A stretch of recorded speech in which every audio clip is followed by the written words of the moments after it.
So, on est de retour pour un nouvel épisode. Yes, sir. Vous savez déjà comment ça se passe. On est en direct du Hidden Showroom. So, si vous voulez des lunettes, des vraies lunettes, composez le 514-802-2222 et prenez votre rendez-vous. Holla at my boy Lunettes, man. You know the motto. Everything you see is for sale.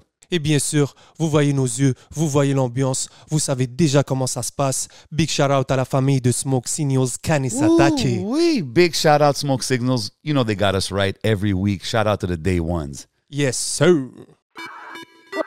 What's up tout le monde et bienvenue sur le podcast a.k.a. No Cap. What boy J7. What boy le podcast. Je suis allé vraiment de façon disciplinée. Pas le choix. Pas le choix. Si tu veux que ça marche, Si tu veux que ça marche, ouais. Pas le choix. Fait que pas d'alcool le lundi, mardi, mercredi. Un petit peu le jeudi. Vendredi, samedi, non, parce que je me lève à 4 h le matin. Fait que là, tu sais, je prends un verre de vin là-dessus, là. Puis, fait que j'ai 2 playtime dans ma semaine quand même. J'ai le jeudi soir. Ouais. Je me coucher là, je m'amuse. Mais vendredi, t'as quand même ton émission. Oui, mais c'est justement, en me couchant tard, je suis fatigué tôt le vendredi soir. Fait que, tu sais, ça me démange pas de c'est ça qu'il faut que tu parce que fasses. je me couche à 8h30 environ. Le vendredi soir puis le samedi soir. C'est fou, pareil. Ouais, mais 8h30, pas présentement, 8h30, là, c'est comme, ça commence. Fait que Les enfants sont encore debout. Ouais, c'est tough. C'est la discipline, bro. C'est la discipline. Hey, là, je suis rendu, je fais le contraire de ce que je faisais avant. C'est-à-dire que je me couche avec quand le soleil se couche, 8h30, 9h, puis je me lève quand le soleil se lève à 4h. Avant, c'était le C'est contraire. exactement le contraire des week-ends. Je faisais exactement le contraire. Fait que c'est ça. Je fais 5 workouts par semaine aussi. Ouais, t'es un gros sports guy, Ouais, là. ouais. Fait que c'est ça. Fait que ça marche bien. Good, Ça man. marche. Amazing. Ouais. You gotta be on, bro. Ouais. Ça, c'est quand même impressionnant. 7 jours sur 7 live. 7 bro. jours sur 7 live. Ain't no Mais en même joke temps, out here. c'est un gros privilège, tu sais. 100%. Surtout présentement, là, j'imagine que tantôt peut-être en parler, là, mais tu sais, présentement, il y a beaucoup de choses qui se passent, là, tu sais, je veux dire, moi, il y a beaucoup de choses que je veux dire depuis longtemps. Puis là, maintenant, j'ai un micro à tous les jours pour les dire, ces affaires-là. Puis tu Puis là, sens-tu présentement, que je maintenant, peux c'est- le dire. Comment ça, c'est quoi qui a changé? Ben, parce que maintenant, on a libéré la parole de toutes les minorités, on a le droit de parler, il faut donner une voix à ceux qui n'en ont pas. Maintenant, il n'y a plus de censure de la part des dirigeants. Maintenant, c'est impossible que mon boss vienne me voir pour qu'il me dise quelque chose. Là. Ça se peut plus, ça, maintenant. Tu comprends? J'avoue. Dans le temps, ils pouvaient venir te voir et Ben dire oui. parle pas de ça, parle pas Ben de oui. ci, parle pas. Mais oui.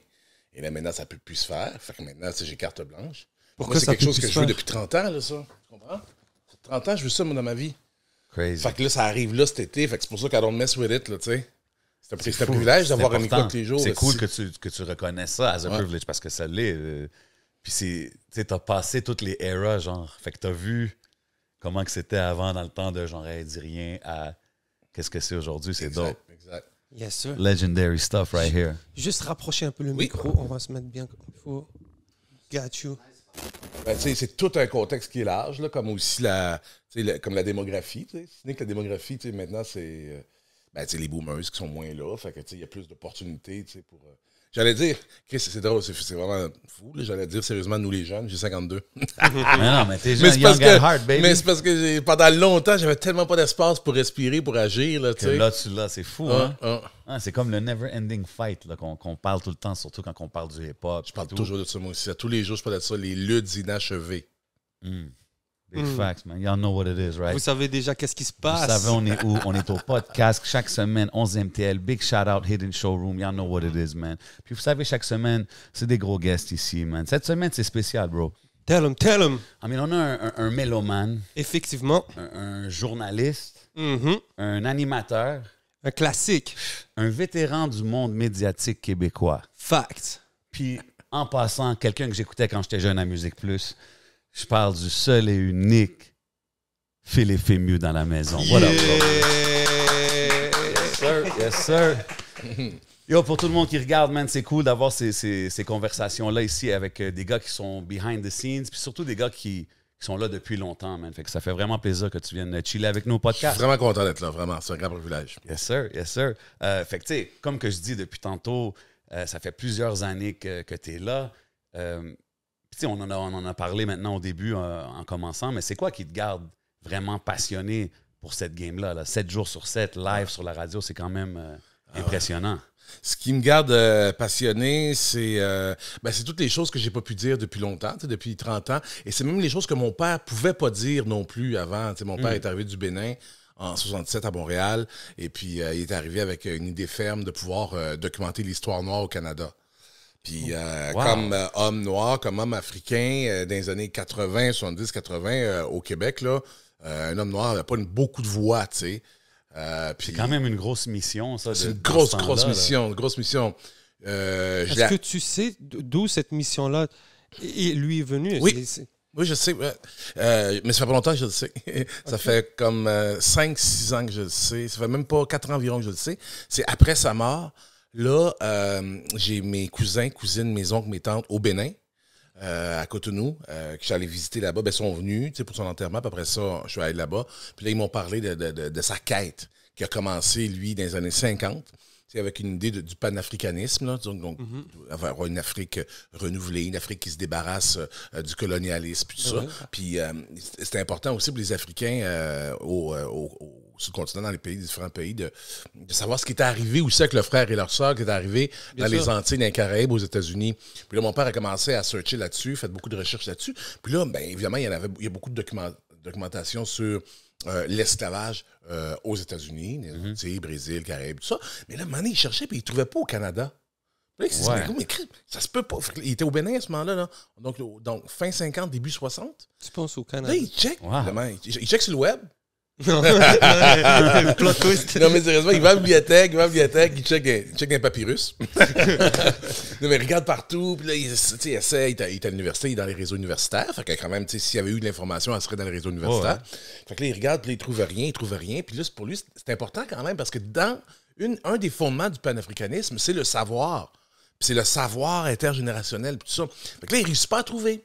Qu'est-ce qui s'est passé? Puis là, lui, il se dit géographiquement, s'il y a une histoire noire aux États-Unis, c'est sûr qu'il y a une histoire noire au Canada. Logiquement. Bon, fait que là, il dit, bon, je vais y aller voir. Moi, je vais checker ça. Fait que là, il vient. Il y avait l'Expo 67. Fait que là, il vient à l'Expo 67. Puis là, il vient pour commencer à faire des contacts, puis ça, tout machin, puis voir les différentes diasporas africaines ici à Montréal. Il y avait très peu de gens de l'Afrique subsaharienne, ici à Bagdad à l'époque, en 67. Il y en avait un petit peu, mais quelques centaines. Là. Il devait y avoir plus le monde... il y avait le jazz, moi je sais, tous les artistes. Il y a eu la vague d'immigration du sud des États-Unis, je ne vais pas me tromper.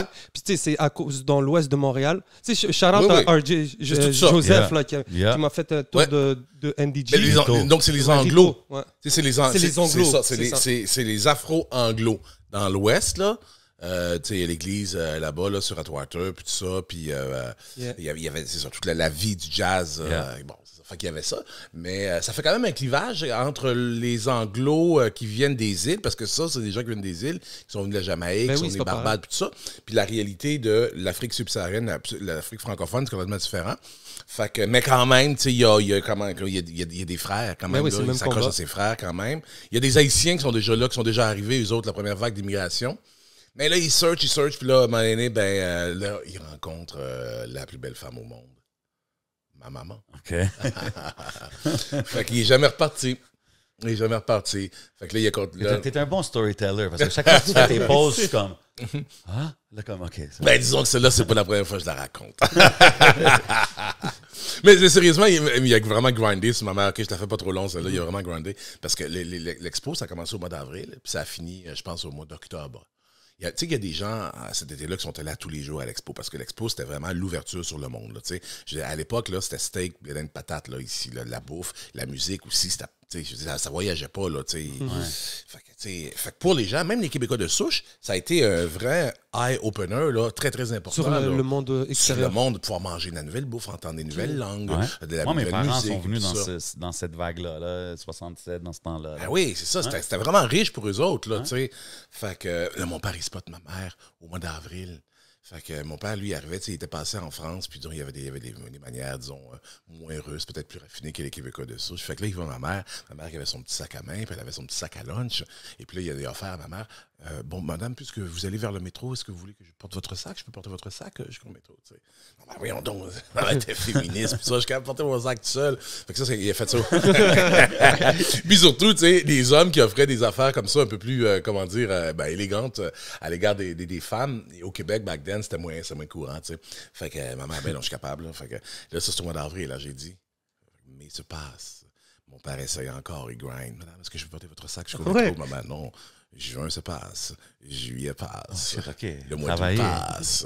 Et là, le mois de septembre arrive. Puis un jour, elle dit, OK, oui, monsieur, vous portez mon sac jusqu'au métro. Damn. Alors après ça, 1 an et demi arrive, puis boum, j'arrive. There it is. What an intro. Et c'était dans quel coin du Québec? L'expo, c'est... Non. Où est-ce que... Donc, ton père est arrivé, il vivait à Montréal? Il était à Montréal pour l'expo. OK, donc ma toi, mère t'es né avait à de Villeray. Montréal. Mon père, il s'est trouvé un club quelque part, je sais pas trop où. OK. Puis avec ses boys, là, ses boys de l'Afrique. Puis là, ben, mais très rapidement, mon père et ma mère, ils ont fait leur vie conjointe ensemble. OK. Puis, So, t'es né à Il n'y a Montréal? pas beaucoup de moi, je suis né à Montréal. Mais il n'y a pas beaucoup. Mais après ça, on a bougé en Mauricie. Mes parents ont quitté la ville pendant un moment. Mais il n'y a pas beaucoup de couples mixtes à cette époque-là. Moi, je m'en souviens même. Je m'en souviens, man, j'ai 3-4 ans, là, 5 ans, on rentre dans l'autobus, là. Et le monde, man, ça check ça, voyons donc. C'est une femme blanche avec un homme noir, tu sais. Mais elle, sa famille? Ça a été correct. J'ai été chanceux, ça a été correct. Ma grand-mère aimait le jazz.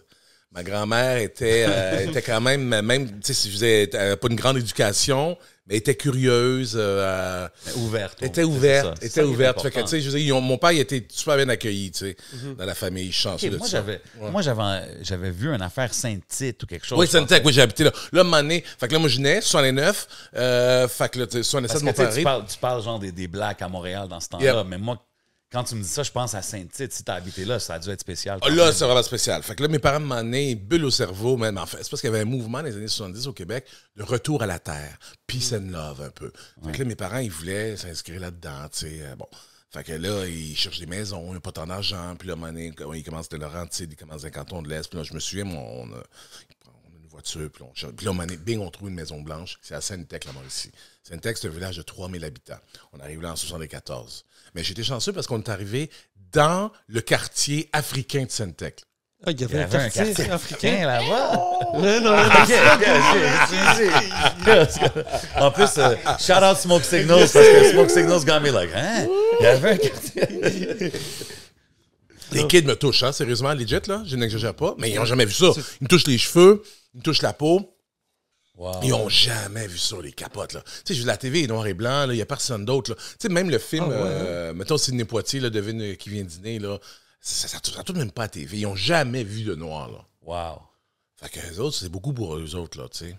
Ils sont pas beaucoup éduqués non plus à cette époque-là. Toi, t'en avais-tu d'autres dans le neighborhood ou c'était juste non, je suis seul. Mais non, comme à l'école, tu sais, en grandissant à l'école, c'était vraiment juste toi. Wow. Jusqu'à quel âge? Ben, tout le temps, sauf quand ma soeur est arrivée 5 ans après. OK.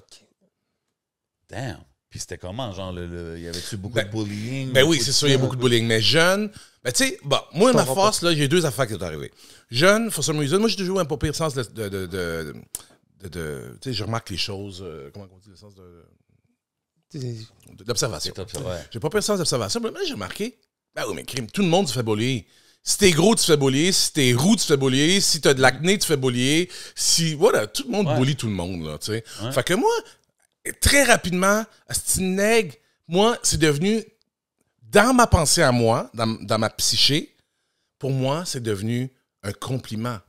Parce que à la maison, mon père, il me parlait, tu sais, de la négritude, la fierté d'être né sur le continent africain, la résilience, que la planète a voulu tuer les Africains en les faisant travailler dans les plantations, puis tout ça. Puis on est là, on est plus fort que jamais, man, les Black Panthers, ça, moi j'ai été élevé avec ça, tu sais, la fierté, puis tout ça. Fait que moi, tu me disais, c'est une nègre, j'étais là, mais fucking right, c'est une nègre, man. Mais ça, puis il y a un petit beau nègre en plus, man. Regarde-moi. C'est bon de la façon que tu l'as fait, parce que c'est vraiment ça. J'étais chanceux parce que je sais pas qu'est-ce qui t'arrive. Ben, comme je te dis, il y a 2 affaires. Je m'aperçois que tout le monde se fait bullier, mais à la maison, il y a un grand courant de fierté. que mon père me transmet. T'sais. That's dope, man. Est-ce que ce courant de fierté aussi passait par la musique? Est-ce que Oui, Ouais. ben oui, bravo, merci, oui. Je te dirais passer par son héritage Yoruba. Tu sais, les Yoruba, quand tu regardes ça, c'est vraiment un peuple qui est fier. Tu sais, c'est vraiment, là, eux autres, là, ils se prennent pas pour un 7-up plate. Là. Les autres, ils pensent que c'est, eux autres, le berceau de l'Afrique, tu sais. Puis, c'est, tu sais, mes cousins, mes cousines, là, c'est quelque chose, là. Tu sais, je veux dire, écoute, ça paraît pas ici, là, mais tu sais, je veux dire, moi, je suis un prince, là, quand même, là. Mais c'est correct, oui, si vous me traitez de prince ici, c'est correct, là. Ben oui. Mais quand je retourne au pays, c'est comme ça qu'ils me traitent pareil. Mais tu comprends ce que je veux dire? Ouais. Les Yoruba. Sorry, je voulais dire Prince Philippe Fémieux à l'émission aujourd'hui. Génial. Mais, tu sais, bon, fait qu'il y a cette fierté-là. Puis oui, la musique. C'est sûr que d'entendre, là, à ce moment-là, moi, mettons, le disque qui tourne le plus, c'est Soul Makossa, Manu Dibango. Makossa, c'est Manu Dibango. Fait que ça, parce que ça, ce disque-là, Soul Makossa, il s'est retrouvé aux States assez rapidement. En tout cas, concours de circonstances. Puis ça, mon père achetait beaucoup des disques en import. À l'époque, c'était ça. Là. On venait à Montréal acheter des disques. 4-5 disques à chaque 2-3 mois. On les écoutait en boucle. Tu sais, back then, on avait... Ouais, c'était ça. Je veux dire, t'avais... C'est pour ça que t'appréciais la musique beaucoup Oui, plus. Hein. puis c'est sûr que dans la proposition musicale, qui est un acte d'affirmation, une prise de parole pour un monsieur comme Manu Dibango, ben moi, il y a une fierté là-dedans, tu sais. Puis oui, donc moi, je cherchais à m'associer, à me voir à travers d'autres hommes. En grandissant, tu as besoin de te voir à travers des modèles? des modèles. Fait que moi, c'est sûr qu'un homme comme Manu Dibango, pour moi, I want to be this guy. Fait que c'est sûr que moi, ma fierté, elle monte beaucoup, tu sais. Même affaire quand je découvre Sidney Poitier. Hey, Chris, man, quand t'es jeune, tu veux être Sidney Poitier, là. C'est un des hommes les plus beaux de la planète, les plus élégants, la façon qu'il parle, la façon qu'il bouge, la façon qu'il s'habille, tu sais. Fait que moi, je veux être ces gars-là, tu sais. Fait que c'est ça aussi la fierté qui a fait que même j'ai été victime de bully, même par les professeurs, parce qu'il faut le dire, même les profs. Quand moi j'ai commencé à parler là, de l'histoire noire qu'il y a eu au Bas-Canada, je te le jure, ma professeure de deuxième année, elle m'a rentré dedans, elle m'a frappé, des rouées de coups, badoum, badoum, badoum. Ben oui. OK, mais toi, tu parlais de ça en deuxième année. Ah, ben oui. Wow. Parce que aussi, à cette époque-là, tout au cours de mon primaire, il y avait la série Roots, la série Racine de Alex Allais, qui retrace la vie de Kunta Kinte, donc en Afrique, sur le négrier, puis qui arrive sur les plantations, puis tout ça. Okay. Kunta Kinte, c'était un asti de tête de cochon, man. C'était un gros asti, comme un colosse, un baraquet beau asti, t'sais. Fait que moi, je vais être Kunta Kinte. Les kids, ils m'appellent Kunta Kinte à l'école, ils pensent m'insulter. Toi, tu le prends comme « Ah, merci ». Ben oui, merci, man. Ah ouais, est-ce que je suis aussi beau que Kunta Kinte? Est-ce que je suis aussi fort que Kunta Kinte? Kunta Kinte, c'est un esti de héros. Lui, il voulait tout le temps, dans l'histoire d'Alex Allais, c'est un livre qui est devenu une série, puis qui est disponible sur Apple TV. J'ai regardé encore il n'y a pas longtemps. Il voulait tout le temps s'enfuir. Il s'enfuyait, lui, des plantations, parce qu'il voulait pas être là. Maintenant, ils ont coupé le pied. Tu t'en souviens, maintenant, ils ont coupé le pied. Fait que pour moi, oui, c'est sûr que c'est un homme qui a vécu les affres de la violence, la désillumination sur les plantations, mais en même temps, pour moi, c'est un héros, tu sais. Fait que toi, t'étais vraiment éduqué sur ça jeune. J'ai même vu un moment donné que ton père, il te faisait réciter comme les politiciens de je pense que c'était quoi? C'était de l'ONU ou je sais pas quoi. Ah ouais, on faisait des quiz. Ça, c'est plus tard avec ma soeur, ma mère, puis autant en auto que dans la maison, tu sais, les moments plates, là. Non, mais c'est intéressant de voir comment que c'était. Tu sais, c'est ingrained. Le savoir. Jeune, le savoir, puis c'est important. Le savoir, c'est vraiment important pour mon père, c'est vraiment important. Ma mère aussi. Ma mère, elle n'est pas allée à l'université, mais tu sais, elle est éduquée comme.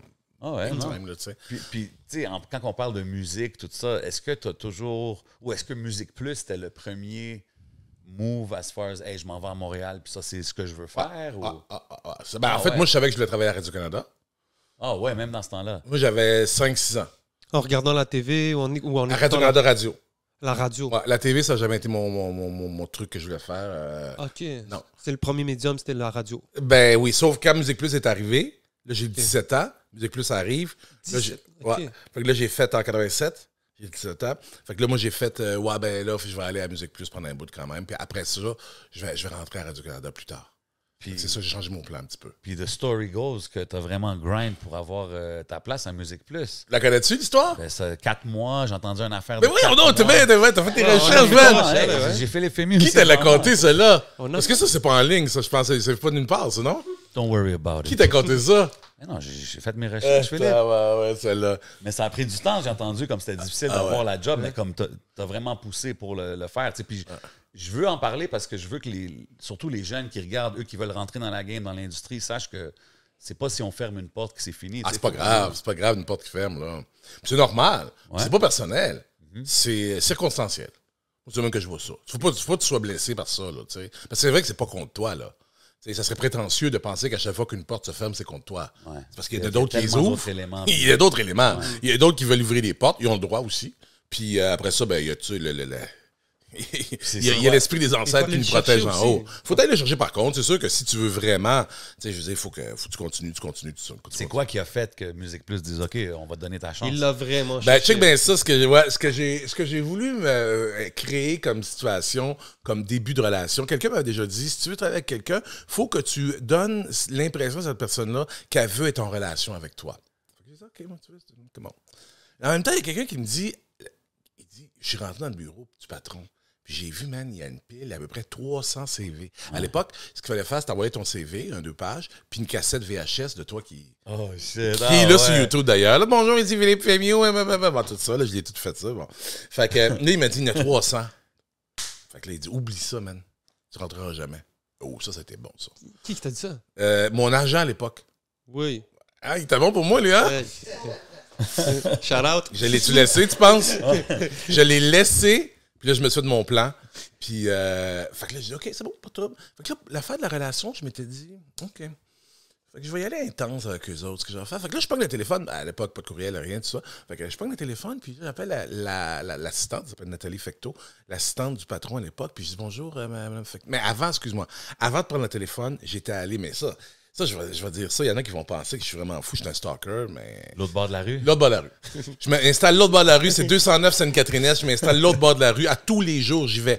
Musique Plus, c'est enregistré. C'est 8 heures sur 24, 8 fois tour 24. Là, fait que là, pendant que c'était pas live, moi, j'allais devant l'autre bord de la rue, puis je regardais à travers la fenêtre. Je regardais voir qu'est-ce qui se passait, qui parle à qui, qu'est-ce qui se passe, est-ce qu'il est là? J'ai fait ça pendant 1 mois de temps. Après ça, je revenais chez nous. Jean-Sonia Benezra, à un moment donné, n'a pas dit, t'es qui, toi? J'étais l'autre bord de la rue. Pas sur le premier trottoir, l'autre bord de la rue. Puis là, je revenais à la maison, puis là, je regardais ma cassette VHS, puis là, je regardais. Parce que derrière les VJ, il se passait toujours un petit peu d'action. Fait que là, je recoupais ce que j'avais vu live. En tout cas, tu connectais, genre, pendant que le gars, il parle là, c'est ce qui se passe en arrière. Qu'est-ce que lui, c'est le réalisateur, c'est la recherchiste. Lui, il est chum avec lui, l'alliance, c'est là. Non, tout ça. Fait que là, je fais ton plan de match. Je fais mon plan de match. Là, je prends le téléphone, 284-7587, 285+. C'est 284+. C'est ça, c'est vrai, c'est 284+. Fait que là, j'appelle 284+. Là, bonjour, je veux parler à Nathalie, c'est l'adjointe au patron. Je dis, bonjour, Madame Fecteau, mon nom est Philippe Fémieux, je vais travailler chez vous à Musique Plus. J'ai bien dit je vais, pas je veux.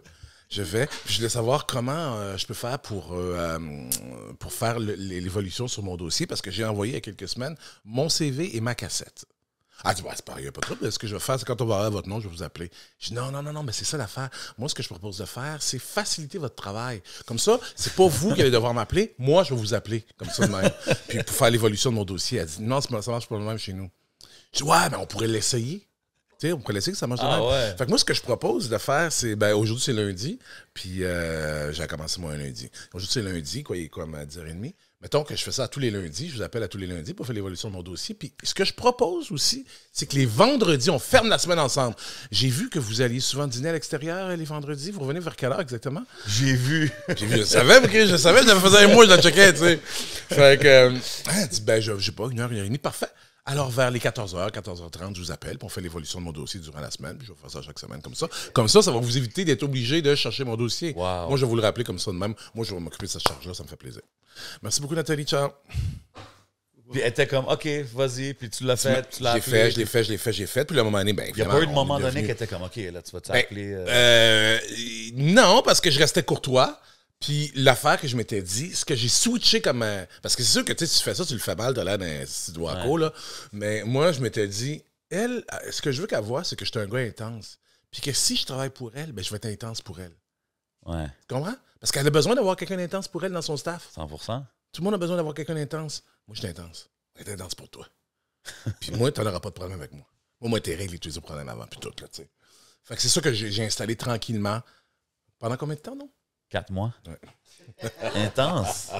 C'est dope, ça. Intense! Fait que là, OK, fait que là, finalement, ils disent, t'ont OK, appelé, ils t'ont on dit- a vu la cassette ou Ouais, fait on a une vu la audition, cassette, viens ou- faire une audition. OK. Fait que là, je débarque là, je fais une audition. Avec Geneviève Bonne qui était là, fait que je l'ai pognée.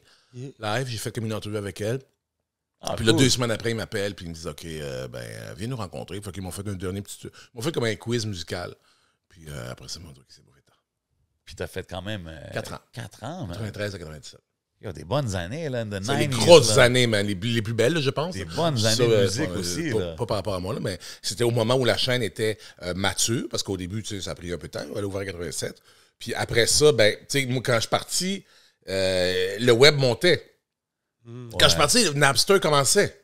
Ouais, Fait que, parce que nous autres, là, quand j'étais là, de 93 à 97, la raison pour laquelle on était fort, c'est qu'on avait un monopole. Si tu voulais pogner vraiment des vidéoclips, c'était la seule place. Ouais. Bon, la musique, elle se trouvait aussi à la radio, mais notre son musical au Québec, il se retrouvait juste, 100%. juste à Mais Musique ça, Plus. c'est quand même un dream job pour un gros fan de musique. Ben oui, on Là. avait tout un pouvoir. Je me souviens, là, mettons, on recevait la nouvelle cassette d'Ashbourne, c'est ça, whatever, ou, tu sais, même Madonna. On montrait aux auditeurs, ben, on vient recevoir la nouvelle cassette, là, ça, c'est la nouvelle bêta du nouveau vidéoclip de tel artiste. D'ici les 2 prochains jours, on va la diffuser en primeur pour vous. Restez avec nous, bien branchés sur Tout le monde Musique Plus. restait Tout le monde restait connecté, connecté. Il y a man. encore du monde dans la rue qui me disent qu'il enregistrait. Moi, je le faisais. Quand je le savais, là, on sait que ça se courait. Quelqu'un il disait, là, hey, ils ont reçu le nouveau vidéoclip parce que c'est les boîtes vocales, là, si on se le disait, puis parce qu'on. Yo, classic era. Je dirais, un man. vidéoclip, là, mettons, de Madonna, là, ça valait de l'or, là. Ben oui. Tu faisais ta semaine avec ça, Moi, je me là. rappelle quand. Ton que- hype, là, il C'était disait. quoi son clip, son X-rated clip dans Oui, le temps, là? c'était Justify My Erotica. Love. Ouais, C'est je- Justify. ouais. Puis c'était comme ça sortait juste à minuit. À Ça, Musique ouais, Plus. ça, ouais, C'était ouais. comme, oh, tout le monde restait réveillé. Genre, Puis là, ils vont-tu le censurer? Il va pas te censurer. Ouais, c'était tout era ça, spécial, tu sais, pareil, ben ouais. man. Fait que c'est pour ça que, tu sais, moi, j'ai été chanceux à cause de ces grosses années-là, tu sais. Puis ça doit être un excellent training pour continuer. Là, t'apprends dans- tout, là. Là, j'ai tout apprends. T'apprends tout. Tu sais, t'apprends les techniques d'entrevue, t'apprends à booker tes artistes, t'apprends à faire du montage, t'apprends... Si je te dis. Du top montage, en- même dans ce temps-là. Excuse-moi. Oui. Ouais. Avec les... Ouais, du montage code-cut. Ok. Montage code-cut, ouais. Mais comme là, on est en train de parler de ce que tu as appris, mais c'est quoi les devoirs que tu as dû faire pour arriver à avoir la job? Tu sais, je présume c'est pas n'importe qui se présentait, je voulais être VJ, oui, on te prenait. Je pense que Musique Plus devait avoir des... Des standards, des attentes, ouais. Des- Là, je te dis, c'est la connaissance musicale. Il y avait un examen de connaissance musicale, là. Puis après ça, ben, c'est sûr que, tu sais, quand tu arrivais en ondes, il fallait que ça jive un peu, là. Ouais, faut que t'aies un swag. Là, faut que C'était t'aies- C'était moi, c'est ça, ouais. Puis c'était en direct. Juste en direct. En direct oui. tout le temps. Ok. En direct tout le temps. Puis c'était quoi ton premier mandat? Façon de dire, t'arrives. Premier mandat, ben, j'avais une émission hebdomadaire, une émission de rock. Je connaissais moins le rock. Puis après ça, je me suis retrouvé à faire quelque chose là où je me sentais mieux. Après ça, je faisais Québec Plus. J'allais en région Québec avec un réalisateur, Michel Coulon.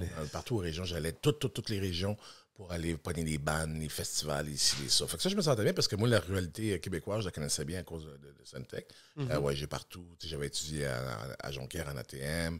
Fait que le Québec rural, je le connais bien. Tu sais, je connais les subtilités du C'était-tu dans tes années de Legend Handball Player? C'est ça? ça, c'était après le handball. Le handball m'a fait voyager partout, effectivement. Puis, Fait que, ouais, bravo. Ça, ben ouais, Just had man, to je throw veux that dire, in there, hey, you know what I'm j'ai fait des shows, des gros plateaux à la télévision, puis les gens n'étaient pas préparés comme toi, là. Ben là, tu pourras leur mentionner. Bro, en passant. je vais leur dire certains, man. Passe le message en haut de Je vais- l'échelle. je vais- you je know m'en what I mean? vais à Bonsoir la semaine prochaine. Je vais le dire à Jean-Philippe Vautier, man, qui devrait aller à ton école de préparation. Yes, sir. Passe au Let podcast. it be mon known, chum. you know where you heard it first. Mais hey, on parle de Musique Plus. Il y a tellement d'artistes légendaires qui ont passé par là. Si je te demande, exemple, ton meilleur moment, peut-être d'entrevue ou juste de rencontre, puis le pire, ça serait quoi? Si je te dis off top, là, comme ça. OK.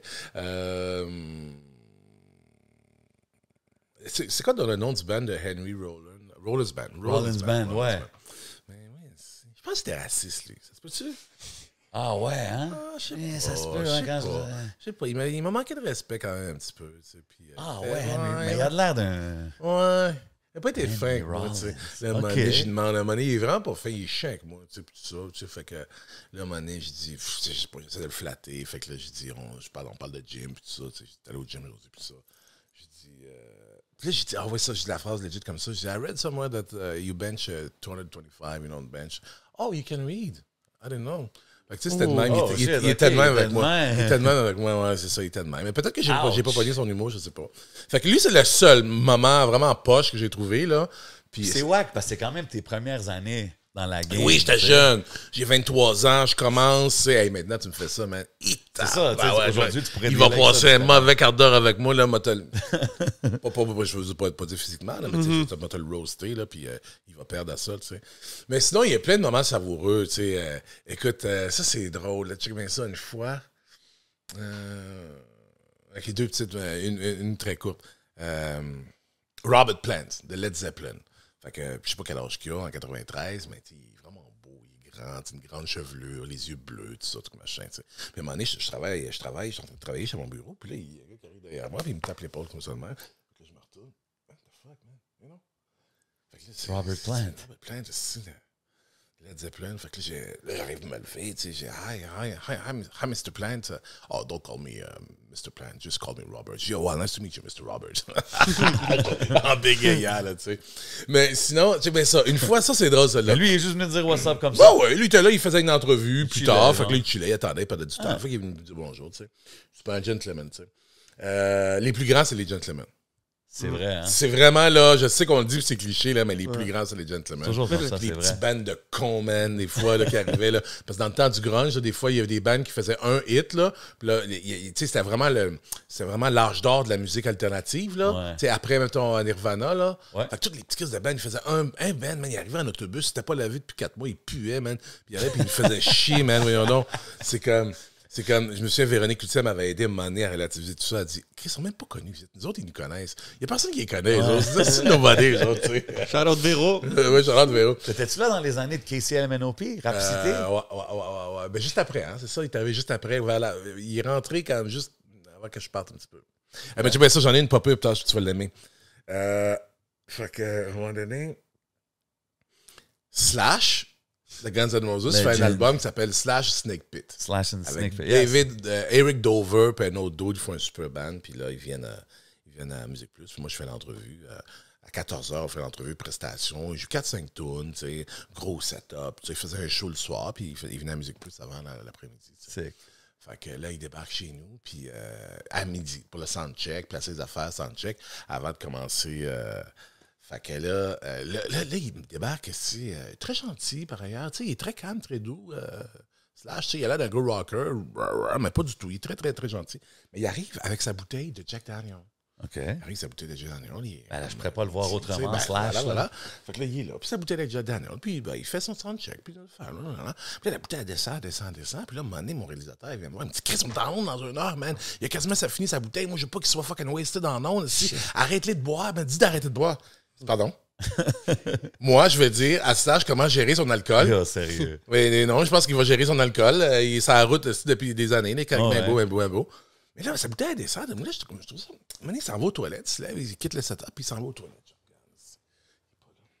Je prends la bouteille, man. J'ouvre la bouteille. Ben voyons donc, man, c'est du thé. Pour vrai? Arrête! T'as joué. Dans une bouteille de Jack Daniels. Fait que là, je reprends la bouteille, je mets ça à terre, je dis à mon réalisateur, everything's gonna be alright, inquiète-toi. Yo! Slash! On est sortis le soir ensemble. On a eu du fun. On a joué au pool ensemble le soir. Vraiment très gentil. Sa mère était militante dans des Black Panthers. Ah ouais, hein? Non, c'est ça. Fait qu'on a parlé de ça beaucoup. Ouais, lui aussi, il est mix. Ouais. Fait qu'on a beaucoup parlé de ça. On a parlé de, des identités multiples. Tout ça, ça ferait une très, très, très belle conversation. Dope, man. T'as-tu eu d'autres artistes, par exemple, avec qui tu as pu avoir des conversations intéressantes qui te sont restées? Oh, ouais, beaucoup. Là, je sais pas lesquels, là, mais... That's pretty cool, though, Slash. Mais le thé... Sincèrement. C'est comme tu me dis, Superman, il vole pas vraiment. Tu sais, c'est comme, damn! Mais ils volent pas vraiment Superman non plus. Mais mais c'est ça aussi, c'est la magie. Bro, c'est la magie. Il veut garder la magie, lui. Tu sais, je veux dire, non, mais c'est quand t'es Slash, là, tu vas pas rentrer avec un café Tim Hortons, là. Oui, je comprends. J'avoue. Moi, ça a En plus plus, fait mon affaire qui rentre avec une bouteille de Jack Daniels qu'un 100%. café Tim Hortons Ah, en plus, en mangeant des Timbits. Moi, Ouais, j'aurais pas je aimé suis ça. d'accord, je suis d'accord. En plus, quand tu m'as dit à midi, je suis comme, à midi avec le Jack Daniels, yeah, real rockstar, tu sais. Mais tu sais, vas-y. Le hip-hop québécois dans tout ça. Oui, Ouais. hip-hop. Mais là, le hip-hop, il est pas là encore. Back Oh. then. Il est pas là. Je suis là sur le coin de la rue, j'attends un game. J'attends. Mais toi, dans ce temps-là, t'es-tu un hip-hop guy quand même? Ouais. Moi, j'ai faim. J'ai faim de ça. Mais il y en a un petit peu quand même. Là. On en a, Ouais. mais dans les salles de spectacle, tu sais. Ouais. Mais tu sais, il n'y a pas de gros vidéoclips encore. Là. Quand j'arrive en 93, il n'y a pas de gros vidéoclips. Non. Ben, c'est ça. Tu sais. dans ce Pas, temps-là. pas de gros qui font en sorte que Musique Plus est game d'abandonner le son principal à l'époque qui est le son rock alternatif. Ouais. Parce que la tendance dominante en Amérique du Nord, c'était l'alternative rock, le grunge, tu sais. C'était ça qui était la tendance dominante. Fait que là, il n'est pas encore assez professionnel, le rap keb, mais il y a du rap en France quand même, tu sais, qui est là. Je dirais, IAM est déjà là. Tu sais, même Alliance Ethnique qui fait un rap pop, là. Ça, on tourne ça. Alliance Ethnique, on tourne ça parce que les vidéoclips sont beaux. La prod est bien faite.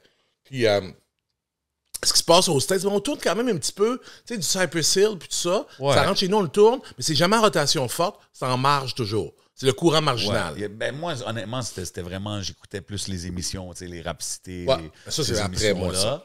Puis, mais moi, je pense le début, Ça c'était a quoi? été C'était LMDS, C'est ça. c'était KCLMNOP, évidemment, Uh-huh, KC uh-huh. aussi. Mais le gros début, le gros breakthrough, c'est Dogmatic. Ouais. Oh. Ouais. OK. Fait que là, c'est Dogmatic qui arrive, là, puis là, ça change toute la game, là, tu sais. Ouais. Dogmatic, moi, j'ai présenté Dogmatic à Tox, à Avec l'époque. Soul Pleureur. Ouais. C'est-tu le premier hit, Ouais. ça? Ah, Ouais, c'était parce le que- premier single. Ouais. Avec Barnev, exact. OK. Barnev qui... ouais, c'est ça. Puis moi, j'ai... Fait que là, les gars, ils cherchent un deal. Moi, je les vois au Rialto, soirée rap, à ce Ok, moment-là. tu les as introduits à Tox, à leur Oui, label? oui, au frère Wow. Gendron. Ouais, je les présente au frère Gendron. Le Là, frère ça, Gendron, c'est à ce ça, moment-là... c'est un- Hold on, Philippe. un gros flex, ça. Ici, c'est l'émission où est-ce que tu popes ton collar, tu comprends? Fait qu'ici, si t'as fait des gros mots, il faut qu'on les souligne. Ouais. Fait que t'es en train de me dire que t'as fait la connexion entre les gars de Dogmatic et leur label, qui ensuite est devenu le highest Parce que selling Tox, rap à group l'époque, ever. c'était les bébés, puis c'était Mitsu. Ouais, ouais. Puis là, moi, je m'étais dit à ce moment-là, ça, je le voyais, le manque, c'est plate à dire, puis ça me fait mal un peu, mais le manque de professionnalisme de l'industrie, puis ça me dérangeait. Ça me dérangeait un peu comme mes identités multiples. Des fois, tu sais, moi, je suis fier d'être africain, des fois, j'ai hâte d'être africain. Des fois, je suis fier d'être québécois, des fois, j'ai hâte d'être québécois. Des fois, il y a un côté de moi, avec le rap qui n'était pas assez professionnel, Ouais. qui me dérangeait. Puis je me suis dit, Chris, ce qu'il faut qu'il arrive, c'est qu'il faut que qu'un bon band, présentement, qui a un potentiel, il faut qu'il puisse travailler avec ceux, donc des professionnels qui sont respectés, Ouais. quitte à ce que ça soit très pop, mais ça va devenir mainstream. Puis les matantes, ils vont aimer ça. Puis effectivement, les matantes sur le pleureur, ils l'ont chanté en tabarouette. Ben ouais. C'est Classique. devenu le gros hit, là, tu sais. Fait que ça, j'étais content de ça. Les gars étaient gentils. Tu sais, les gars étaient très, très, très gentils. Fait que c'est pour ça aussi que je me suis permis de faire ça. Parce que Ben, les... c'est ça aussi, Ouais, tu sais, ben, c'est c'est ça. qu'ils Les étaient gars étaient gentils, présentables. là. Les gars étaient présentables. Tu sais, Ouais, mais tu sais qu'on aime aussi le rap avec des gars pas présentables. c'est sûr. Maintenant, c'est correct. Mais à Non, mais l'époque, c'est vrai il fallait... tu sais, Mais comment t'as vu quand même, c'est cool parce que t'as vraiment vu, toi, le shift par rapport aux vidéoclips pour commencer, parce que Musique Plus a longtemps été la seule place qui diffusait le rap d'ici. Tu sais, fait que pendant des années, c'était vraiment juste là l'option. Puis là, maintenant, on est en train de voir même un shift côté radio, mainstream radio. Fait que c'est quand même dope à voir que tu étais là du début jusqu'à maintenant. Tu es encore en train de pousser le mouvement. Puis aujourd'hui, est-ce que tu vois que parce que, tu sais, nous, on le voit, là, les chiffres sont là, la demande Moi, est je là. dis numbers don't lie. Ben, c'est Numbers ça. don't lie. Durant la pandémie, moi, mes chiffres, moi, nous autres, on a augmenté beaucoup le rap dans mon émission. Avant, là, j'en tournais une ou deux à l'heure. Donc, une heure, c'est 10-12 tunes. Ouais. J'en tournais une ou deux à l'heure. Maintenant, je vais en tourner, là, 4, 5 Oh. à l'heure. Puis ça, c'est quoi J'ai qui doublé. c'est quoi Qu'est-ce qui qui te me permet? de doubler? Ouais. Bon, c'est que, bon, il faut que je le dise. Donc, j'ai une direction qui nous a fait confiance. Donc, mes patronnes nous ont fait confiance pour pouvoir augmenter puis savoir comment bien l'harmoniser dans un format Ouais. radio sans perdre notre auditoire principal. Tu comprends? Ouais. Puis aller chercher d'autres. Moi, C'est ils un m'ont donné, challenge, ça. moi, ils m'ont donné le mandat d'aller chez du nouveau monde. J'avais pas de trentenaire, j'avais pas de vingtenaire avant qu'ils m'écoutaient. Fait qu'ils m'ont dit, va les chercher. Va en chercher. Mais Ouais, je veux pas pas que tu perdes nos madames dans soixantaine, cinquantaine. Je veux qu'ils Ah, ouais, gardent. hein? Ah, c'est cinquantaine, soixantaine. Oui, Ok. celles qui sont Ah ouais, celles qui étaient les plus nombreuses à Radio-Canada avant. Shout out. Fait que moi, donc, je les ai gardées. Je suis allé chercher les jeunes. Pendant la pandémie, on a augmenté de 78 Wow. Fait que c'est multifactoriel, OK? Il y a la direction qui nous a donné la possibilité de le faire, mais la qualité de la production musicale, Facts. OK? La qualité, maintenant, j'en ai des bonnes tunes bien produites. Puis j'ai des tunes aussi. Ben, c'est sûr qu'il y a des gens qui font du rap pop. C'est sûr que Loud, il y a du rap Loud, plus accessible. Loud est venu préparer l'oreille à pouvoir écouter David Lee ou Rhymes. Maintenant, je peux mettre David Lee ou Rhymes sans problème. Mais il a fallu que je mette Loud longtemps pour préparer l'oreille. Il y en a qui n'avaient jamais écouté ça du rap avant. On a reçu, c'est qui? Intéressant, ça. Wow. DJ Org. Ouais. Il a Oui. fait un track. Ouais. Ouais, mais lui, c'était Vintage à l'os. Mais Ouais, ça, je suis c'était plus vintage sur les à l'os. radios. C'est quoi? Ça, c'est quoi? Ils s'amusent avec ça, eux autres, ouais. C'est mais, plus funny. mais DJ Org, ce qu'il a fait d'important, c'est qu'il a fait le rap pour Samian. Bien sûr. Il a fait c'est lui La qui a fait musique, des beats ben pour oui. Samian. Ben oui, ben Ça, oui. c'est super important aussi parce que ça ben Samian, ça, c'est un que j'ai plus joué, que j'ai commencé à faire longtemps, je joue Samian, là. L'album oui, a 15 ans. Ça fait 15 ans que je joue. L'album a 15 ans Wow. cette année. Les mots, ça a 15 ans. Toi, Puis t'as toujours suivi le mouvement hip-hop ici au Québec. Là. Toujours. From back then jusqu'à aujourd'hui. Ouais.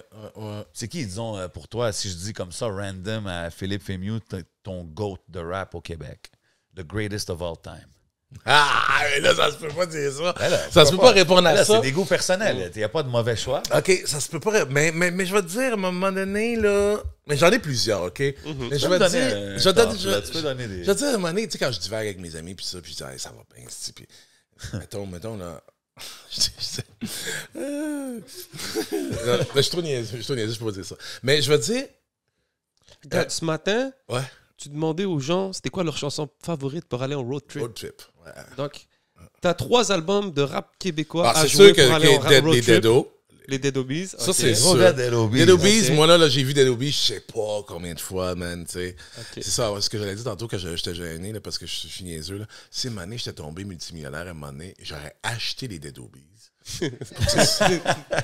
Pour que ça soit mon ben à moi, puis qu'il joue plus pour personne d'autre.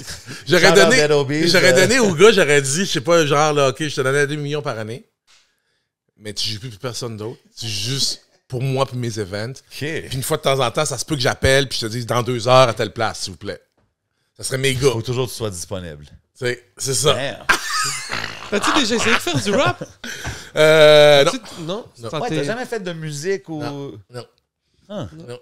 Interesting. Puis tu sais, comme là, on va un peu all over the career, puis tout. Tu sais, t'as commencé il y a longtemps à Musique Plus, ça fait 25 ans plus, même qui est dans la game médiatique. Est-ce que ça a toujours été ça le plan? Comme t'as-tu toujours voulu être un journaliste, Ouais. être dans ça? Ouais. Wow. J'ai toujours voulu, parce que je sais que ce qui est arrivé dans ma tête, c'est que mon père, lui, a écrit des livres sur l'histoire noire. Ça a éduqué du monde. Puis ça a ouvert la voie à d'autres. Moi, j'ai su que c'était pas la plume qui était près de mon truc. Surtout que, tu sais, je voyais là, le virage numérique, la TV, comment arriver, puis tout ça, puis de plus en plus de radio. Puis bon, le web, pour dire que j'avais vu le web il y a 30 ans, là, il y a 40 ans, mais quand même, j'avais vu que c'était pour être dans le numérique que c'était pour passer pour moi. Puis je savais que c'était la culture que je voulais défendre. Ça, j'ai toujours su ça. J'ai toujours su que moi, j'étais pour être une courroie de transmission de la culture pour valoriser la diversité. J'ai toujours su que le Québec était toujours pour avoir des enjeux. Regarde, là, maintenant, là, on est en 2020, en 2022, j'ai 52 ans, puis j'ai pas fini ma job. Puis quand je vais arrêter, moi, dans 20 ans, ben la question de la diversité au Québec, elle sera pas réglée encore.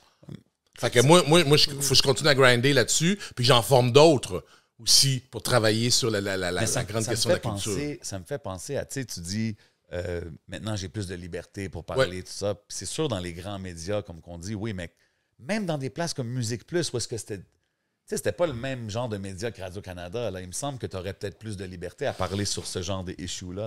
Non, parce que, tu sais, à l'époque, il y avait une direction musicale, il y avait une direction. Eux autres, ils avaient décidé, tu sais, tout le monde décide de son son, puis le genre, parce que, tu sais, à la fin de la journée, c'est mathématique, hein. Le nombre de tunes de quelle... c'est quoi ta recette musicale? Tu sais, tes goldies, tes nouvelles tunes, ton son, tu sais, ce qu'on appelle... mettons, en direction musicale, on appelle ça les repères, là. Tes sing-along. Ouais. Les sing-along. Fait que, tu sais, c'est mathématique. Fait que moi, arrivé à mon directeur musical, quand j'ai 23 ans, puis dire, tu te trompes, le grunge, c'est fini, dude. Je te le dis, man, il faut qu'on fasse un virage vers le rap. Puis ça va être bon parce que tu vas voir, on regarde des chiffres au niveau de la diversité. Il y en a des enfants d'immigrants qui sont là, puis les autres, ils attendent juste ça, puis tout ça. À ce moment-là, j'avais de la difficulté à articuler, moi, ce discours-là.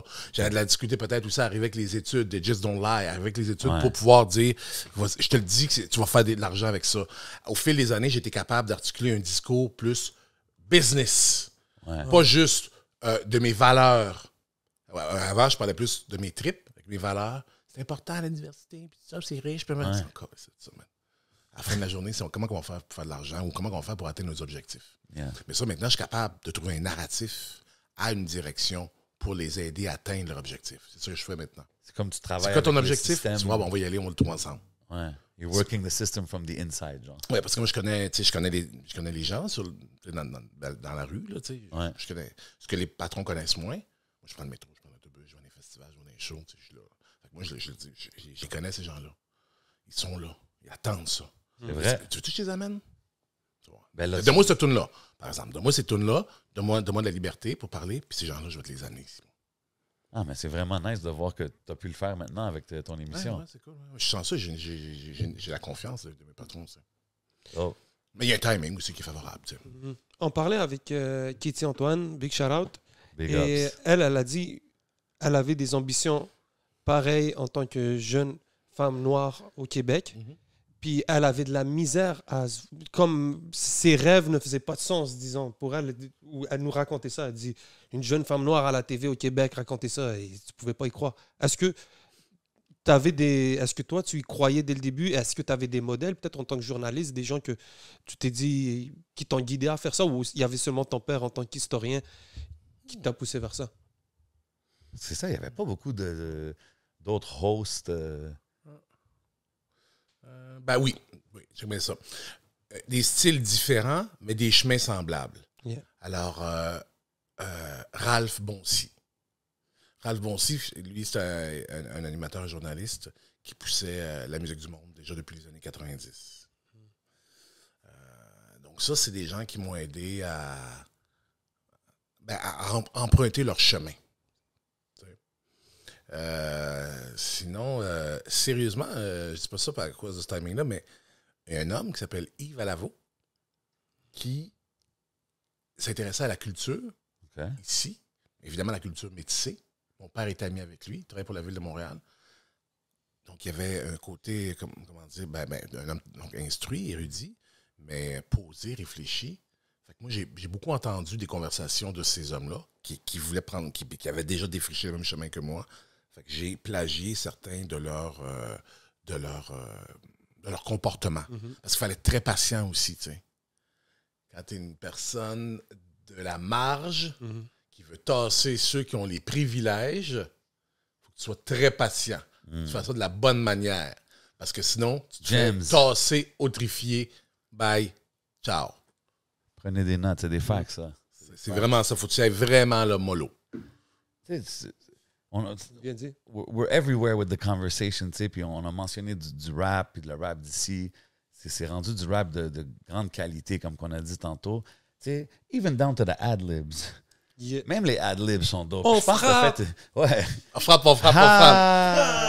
Mais comme, tu sais, je pense que tu as fait une émission, right, où est-ce que tu parlais des ad-libs, oui! des rappers, puis tout ça. Oui, Parle-moi de ça. Pourquoi? Qu'est-ce qui t'a fait dire, hey, je veux parler de ça, puis mettre l'accent là-dessus? Ah, ça fait longtemps. Ça faisait longtemps parce que je trouvais que. Mais ça, c'est une méthode, hein? C'est un modus operandi. C'est un procédé qui est très important, qui nous excite beaucoup quand tu vas voir un show. Puis c'est quelque chose qui est très excitant parce que tu as l'impression, c'est le sentiment d'appartenance que ça donne, tu sais. Tu as l'impression que tu connais le langage, que tu connais le petit monde de cet artiste-là, tu sais. Tu connais ces références-là, tu sais. Fait que ça, je trouvais ça très, très excitant. Puis à un moment donné, Antoine Samuel à la voix est arrivé dans mon crew. Big shout out Asma, you already là, j'ai donné la commande de pouvoir m'aider à documenter ça. Fait que là, on a fait ça. Puis ça, l'objectif avec mon réalisateur, Alexis Caron, c'est Parce que nous, ce qu'on veut faire aussi, c'est donner des clés de compréhension à des gens qui comprennent moins. Comme un Rap, monsieur et tu sais. madame tout le monde. C'est là. ça. Du Comment... breakdown. C'est genre. ça. On lui donne des informations pour qu'il y ait plus de fun. C'est comme quand tu vas voir un show, là, quand on va voir un show, souvent, là, on rentre dans la pièce, là, tu sais, puis on s'échange un petit peu d'informations sur l'album qu'on a écouté. Souvent, quand on va voir un show, on a écouté l'album 3-4 fois dans la journée, tu sais, puis ça, puis ça met dedans un Met petit dans peu, le puis ça. vibe. Puis après ça, on se partage, hey, t'as-tu pogné sur tel track? Tu sais, quand il parle de ça, là, il parle de ça, mais il parle de mon boy, puis on se raconte des histoires. Ben, c'est ça, je fais à mes auditeurs. Je leur donne des clés pour les exciter, pour mieux comprendre, pour après ça, eux autres, tu sais, être des ambassadeurs, tu sais. Fait que c'est pour ça que j'ai voulu faire ça.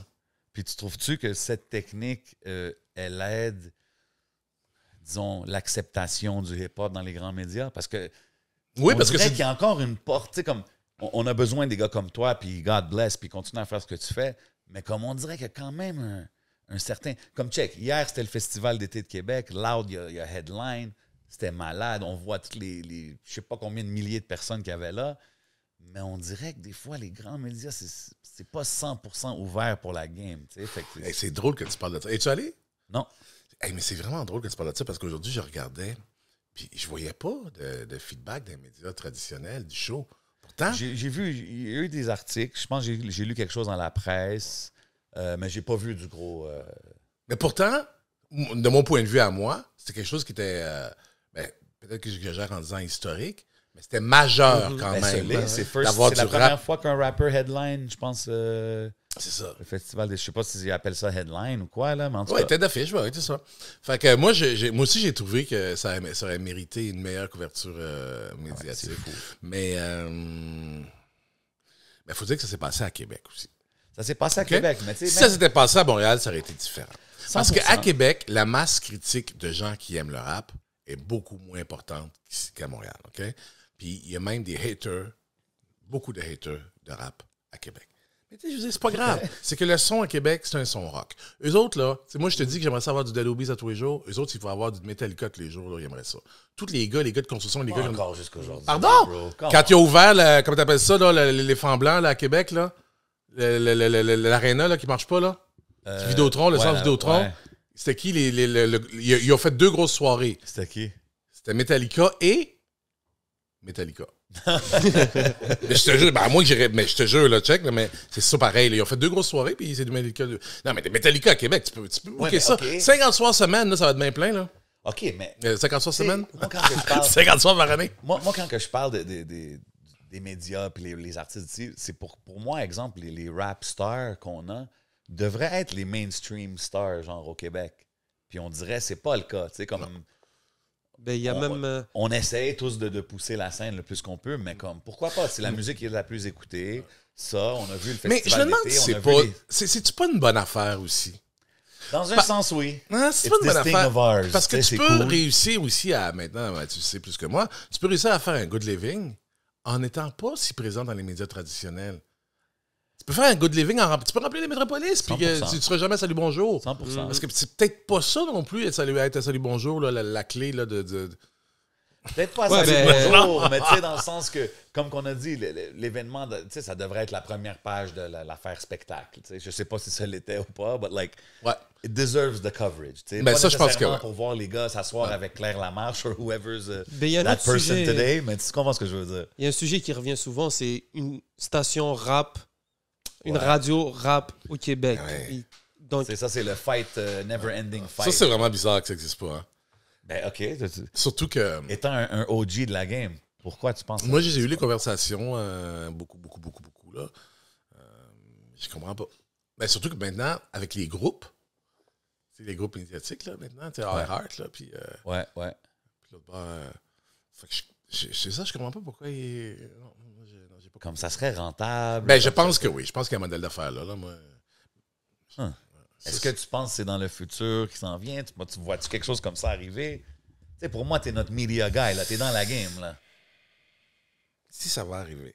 Ouais, I guess ça va arriver. est-ce que c'est quelque Mais chose. ça va arriver trop tard. Ça va être... tu sais, ça On commence... va ça. même plus avoir besoin C'est de ça. par le C'est temps le que ça streaming. C'est ça. c'est C'est ça aussi, tu sais. Mais on a quand même still besoin de. La télé va toujours se battre pour devoir exister. Je pense que. Mais je pense qu'on a besoin de ce format-là, stills, de radio. Mais est-ce que c'est quelque chose que nous, on doit présenter ou est-ce qu'on doit attendre que ça arrive? Tu sais, parce que je présume qu'il y a eu plusieurs tentatives de vouloir faire ce projet-là. Ça n'a jamais vraiment abouti. C'est où que ça bloque? C'est-tu parce que vraiment, il n'y a personne qui veut écouter? C'est les publicitaires, sûrement, peut-être, qui sont pas intéressés à faire Bro, why not? Si les chiffres sont là, bro, c'est de la business à la fin, man. Je dois avouer que je m'y intéresse moins à ce dossier-là depuis quelques années, parce que, étant donné que moi, maintenant, j'ai carte blanche, je peux jouer à Ici Musique et à Ici Première. Ouais, c'est ça, moi, je suis good avec vous autres. Non, c'est pas ça. Non, c'est que, à un moment donné, j'ai quand même... tu sais, c'est drôle, peut-être que vous allez avoir l'impression que je déborde un petit peu, mais c'est un acte... Pousser de la musique, de la diversité et du rap, c'est un acte de militantisme. Quand tu fais du militantisme, moi, ça fait 30 ans, à un moment donné, il faut que je me garde une santé mentale. À un moment donné, il faut que je pense à mon self-care. Je ne peux pas tous les prendre, mes combats. Puis j'ai pas des oreilles qui m'écoutent dans ces secteurs-là. T'sais. Fait que c'est mieux de... Fait que c'est ça, il faut que je me garde ma santé mentale. C'est important, ça aussi. Je peux pas... Puis là, présentement, j'en ai des oreilles qui m'écoutent à Radio-Canada. Fait que mon opportunité est là. C'est vraiment nice. Mais ton épisode aujourd'hui, c'est à Fémiu. Via Fémiu, ouais. Via Fémiu. Comment est né ce projet-là? Est-ce que c'est toi, est-ce qu'on te l'a présenté ou c'est toi qui est arrivé avec ton Ils m'ont demandé qu'est-ce que tu aimerais faire? Est-ce que tu aimerais ça jouer plus de sono mondial? Puis tout ça, je dis oui, parfait. OK, il dit parfait, ça fait que ton son, ça va être la sono mondiale, tu vas faire un mix. Qu'est-ce que tu vois comme le mix là, de ça, c'est mon autre direction avant, José et Elisabeth. Fait que c'est quoi le mix que tu vois? Fait que c'est là qu'on a désigné la sauce Fémiu, c'est donc de la musique reconnaissable du Québec. Tu sais, des sing-along, là. Ouais. Puis, la musique un peu de la France aussi. Tu sais, la pop de la France. Beaucoup de musique de l'Afrique de l'Ouest, parce que moi, c'est les musiques que j'écoute depuis toujours. Puis du rap là-dedans. Fait que la sauce, c'est ça. Okay. Fait que c'est cette sauce-là. C'est une sauce qu'on fait. Donc, quand tu écoutes chez nous, là, aux 15-20 minutes, tout ce que je viens de nommer là, tu l'entends tout le temps dans chaque 15 minutes. Puis là, dans la pandémie, tu as dit que tu as augmenté le listenership, tu as ramené les jeunes et tout. Ouais. Maintenant, c'est-tu plus que jamais? Genre, hey, fais ce que tu veux, Philippe, il n'y a pas de problème. Parce que tu es en train de ramener les numbers. Nice. Est-ce que ça t'a permis de voyager toute cette... Oui, j'ai fait des beaux voyages dans les dernières années. Je suis allé au Bénin, voir la famille, tout ça. Je vais en France de façon régulière. J'ai fait des participations à des émissions de TV5 Monde à Paris. Wow. J'ai fait ça à quelques reprises. Oui. Mais j'ai beaucoup voyagé dans le temps que quand j'étais à Musique Plus, on voyageait beaucoup. Ça, c'était le fun, ça. Vous alliez où, genre? On allait partout aux States. Partout. Ah ouais, hein? C'est vrai. On allait partout. Beaucoup. Ça, c'est un cool gig à avoir à cet âge-là. Tout le temps, j'avais 23 ans, téléphone sonne. Hey, tu pourrais aller à LA, faire les Red Hot Chili Peppers. Okay, fait que là, je descends là-bas, une fois rendu là-bas. Hey, faudrait que tu reviennes par San Francisco, en studio, à notre artiste. Crazy. Oh non, pas encore. C'est à quel moment que tu as décidé de... Parce que j'ai entendu que tu DJ aussi. Ouais. C'est à quel moment que tu as commencé à rentrer ça? J'ai pas mal tout le temps fait ça. Moi. Ah ouais, hein? Ouais. Quel style? T'es-tu plus dans l'électro? Je suis plus... je te dirais, là, de plus en plus maintenant, tu sais, c'est de la sono mondiale 2.0 électro, là, tu sais. OK. Tu sais, Black Coffee, Fatoumata Diawara avec Disclosure, ces affaires-là, tu sais. Ça me fait penser, tu sais, quand t'es arrivé à Montréal pour Musique Plus puis tout ça, comme j'imagine le nightlife montréalais, ça a dû être... Moi, je l'ai pas, je sais pas. Yeah, right. Moi, j'ai entendu que Philippe, c'est une légende du nightlife montréalais. Oui, on a eu du fun. Fait que c'était-tu quand même un peu un culture shock dans un sens que t'arrives, puis tu sais, le nightlife ici, c'est quand même légendaire, là, fait que... Ouais, moi, j'étais arrivé, quand je suis revenu à Montréal, j'avais 17 ans, fait que j'ai commencé à 17, là, le nightlife. Si tu me dis 97, 98, 87, ça, c'est dans le temps des les gros raves, swirl, oui, exact. Ça, j'ai moins fait ça, moi. Okay. Mais ça, c'est 97, ça, c'est après mon époque Musique Plus. OK. Fait que moi, c'était correct, là, moi, je me suis calmé un petit peu après, tu sais. Ah, OK. Ouais. J'ai voyagé aussi, j'ai fait des jobs où j'ai voyagé à l'étranger, tout ça, fait que moi, je l'avais fait, puis les gens prenaient beaucoup de pilules, puis ça, moi, je prenais pas ça, tu sais. Mais comme, tu sais, quand on parle de DJing, est-ce que tu DJ t'as-tu des résidences, t'as-tu des events? C'est des events, moi, beaucoup, on m'engage pour les events. OK. Ouais, c'est dans les events ou les festivals. Comme là, tu vois, la semaine prochaine, je fais la première partie de Femi Kuti. Fémi Coutier est là au quartier des spectacles. Nice. Le fils de Fela Kuti, il est là avec son fils Wow. à Fémi.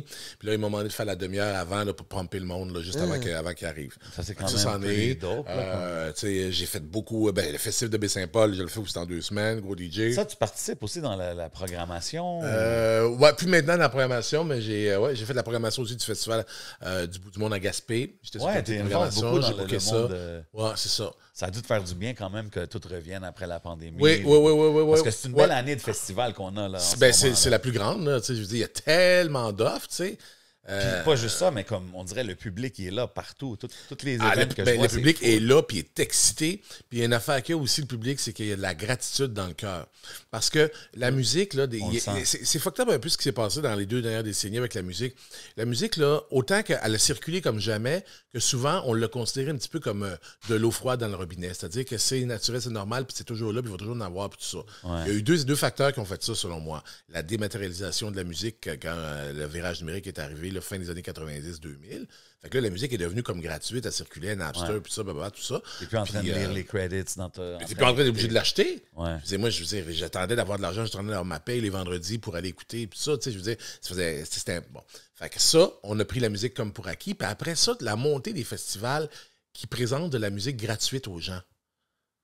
Tu comprends? Fait que c'est pas, tu sais, c'est un changement de paradigme. La musique, tu marches au jazz, au franco, c'est bien, là, je suis pro festival, je travaille pour des festivals.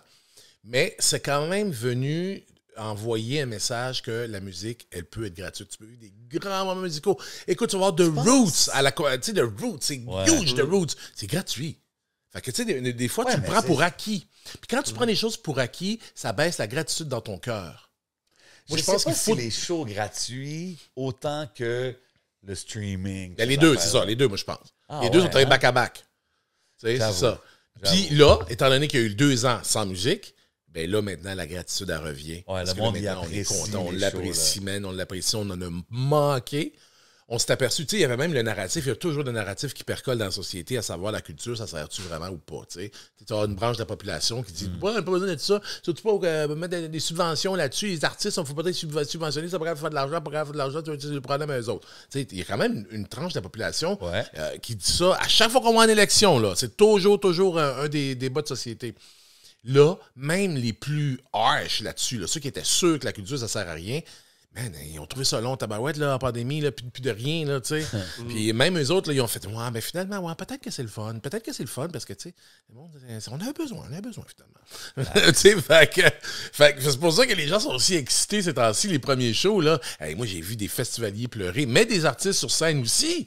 Fait tabarouette, le monde, il aime-tu ma musique? Comme la réunion, la connexion est bien plus forte, là, tu sais. 100%. No matter what, les chiffres qu'on parle, tu sais, c'est quand même juste sur un ordi. C'est pas la même chose que quand tu es là sur stage puis tu vois la réaction de ton crowd ou qui chante tes chansons ou whatnot. C'est complètement différent. Tu as dû voir le changement aussi avec l'arrivée d'Internet?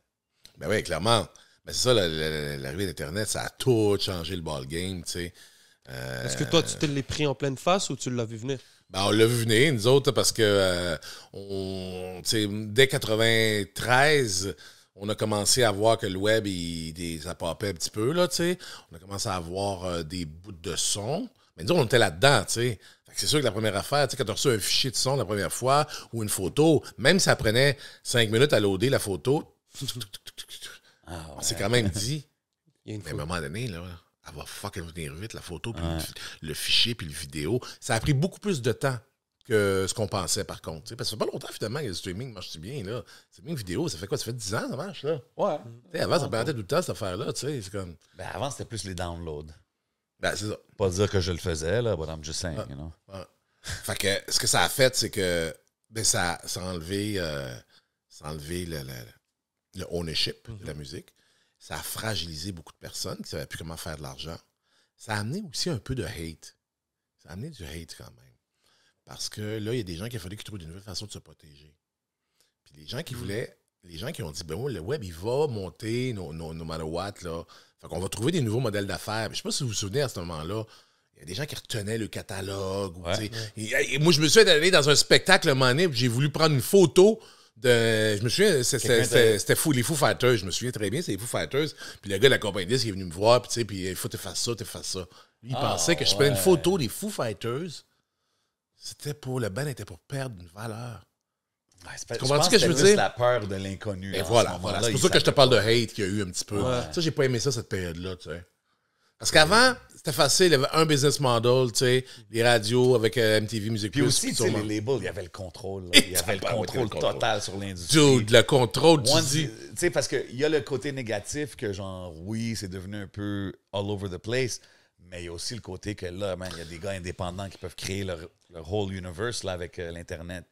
Il y avait tellement de contrôle. Moi, ce que j'avais observé, je me souviens à un moment donné, tu sais, quand justement les gens ont commencé à aller sur Napster, là, mettons qu'on donne une image Napster, c'est quoi? C'est comme si quelqu'un rentre là, dans un magasin au centre-ville, là, je sais pas, les grands magasins, là, puis il casse les vitres, puis il prend les affaires, puis il s'en va avec. C'est un peu ça, justement. T'sais. Ouais, ben quand ça a commencé, c'est sûr, le monde y voyait ça. Mais pourquoi les gens ont fait ça? C'est parce que les compagnies de disques, à un moment donné, là, ils sont allés loin dans le pouvoir qu'ils avaient. Ben oui. Ils ont maltraité les consommateurs. Je sais pas si vous vous souvenez, on achetait des albums 20$. 20$ back then, c'était beaucoup d'argent. Là. Fait qu'on achetait, parce que moi, je me souviens, il fallait que j'économie, je m'en manquais d'argent tout le temps. L'importation, ça coûtait 45$. Des fois, 40$. Là, ça coûtait, là, quand ça venait de l'Afrique, là, ça coûtait 45$. Puis, tu sais, à un moment donné, là, avant, recul, mettons, les années 80, là, c'est des albums qui se faisaient. Dans les années 90, un album, il faut avoir un hit, 2 hits, that's it. Là. Ouais. Tu sais, puis bon, ça, c'est pas banal. C'est pas banal parce qu'on se sentait, on s'est fait fourrer.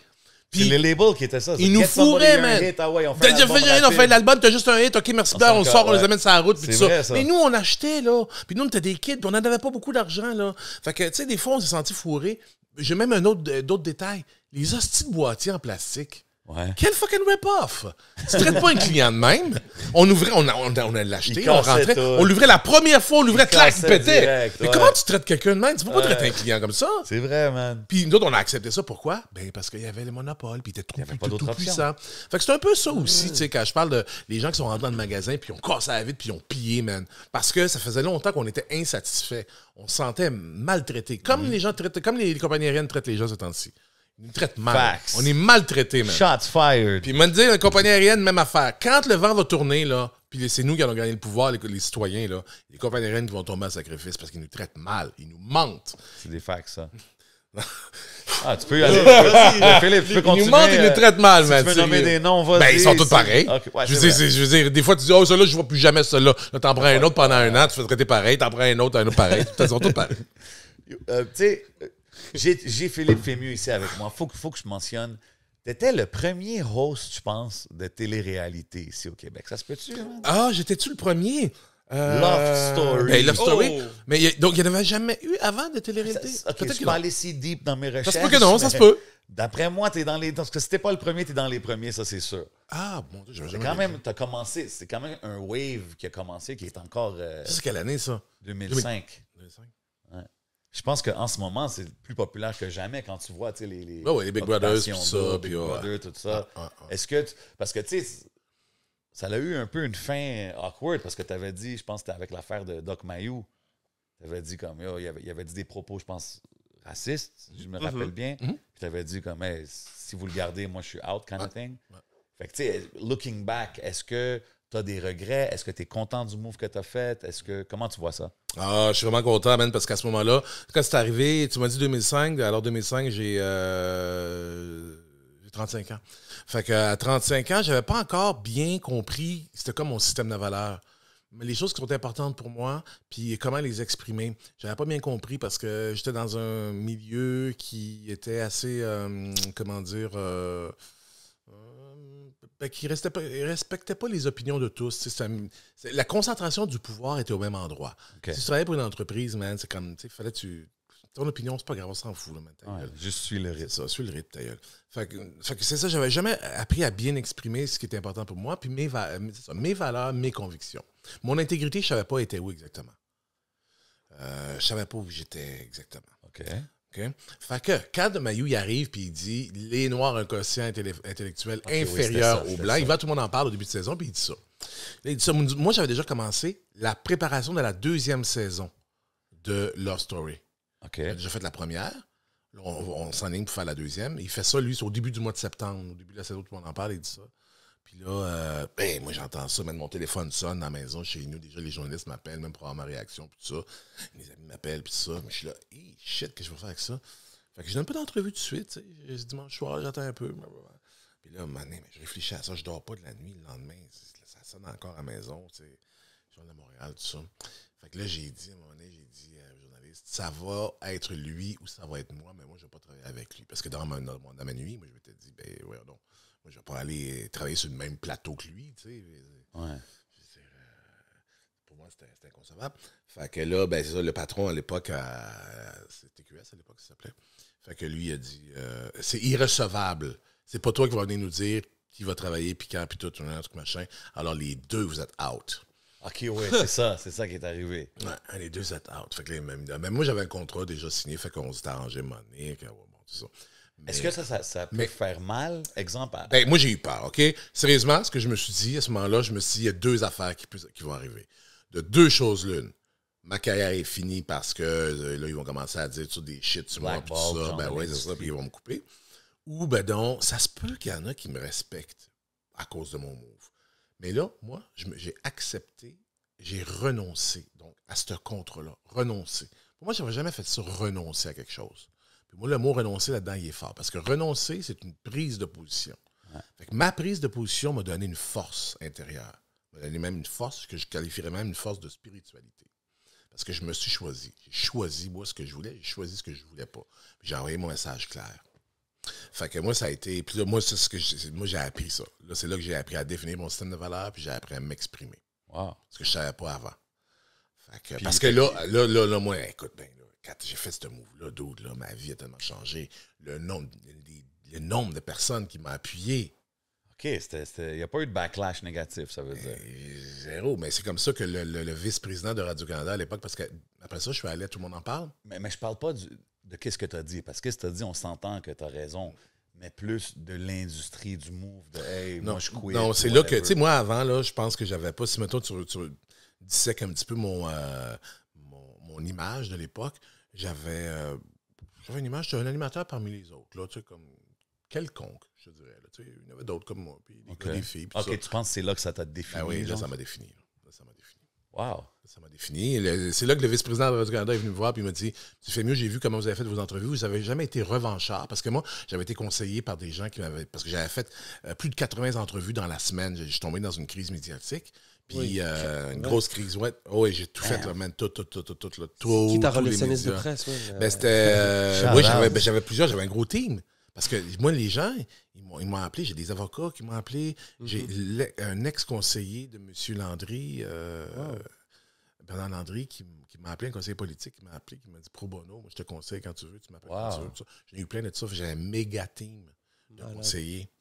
Dis ça, dis pas ça. Il va essayer de te faire dire ça. Quand tu vas aller à Paul Arcand va vouloir que tu dises ça, va vouloir que tu talk shit sur contre TQS, tu ne remarques pas là-dedans. Nathalie Petroski, voici ce qu'elle va te vouloir que tu dises, pas tout ça.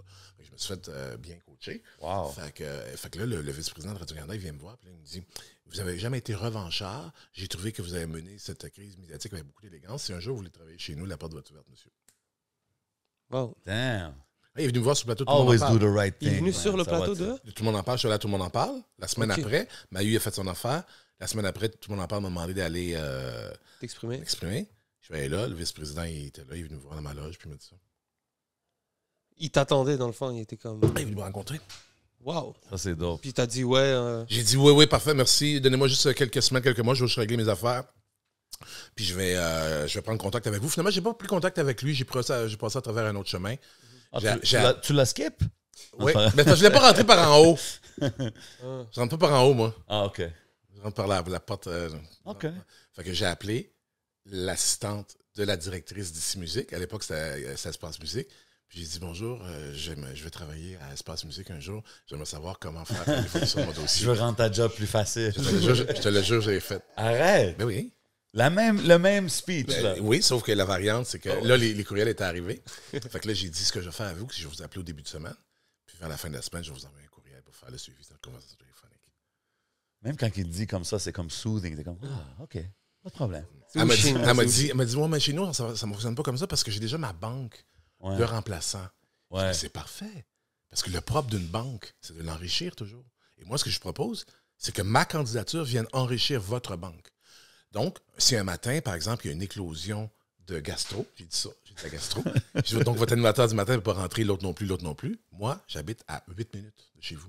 Vous avez un démo, je fais mon démo, vous m'approuvez. Il y a quelqu'un qui ne rentre pas, vous me donnez 8 minutes, j'arrive. Fait que tu as fait ça même après que le Big Dog est venu te dire Ouais. Hey, t'es le bienvenu. Ouais. Pourquoi cette approche-là? Ben, parce que des fois, quand tu rentres par en haut dans une entreprise, ça met des gens en réaction en bas. Gems. OK. Correct. Et, Facts. wow, shout out Smoke News.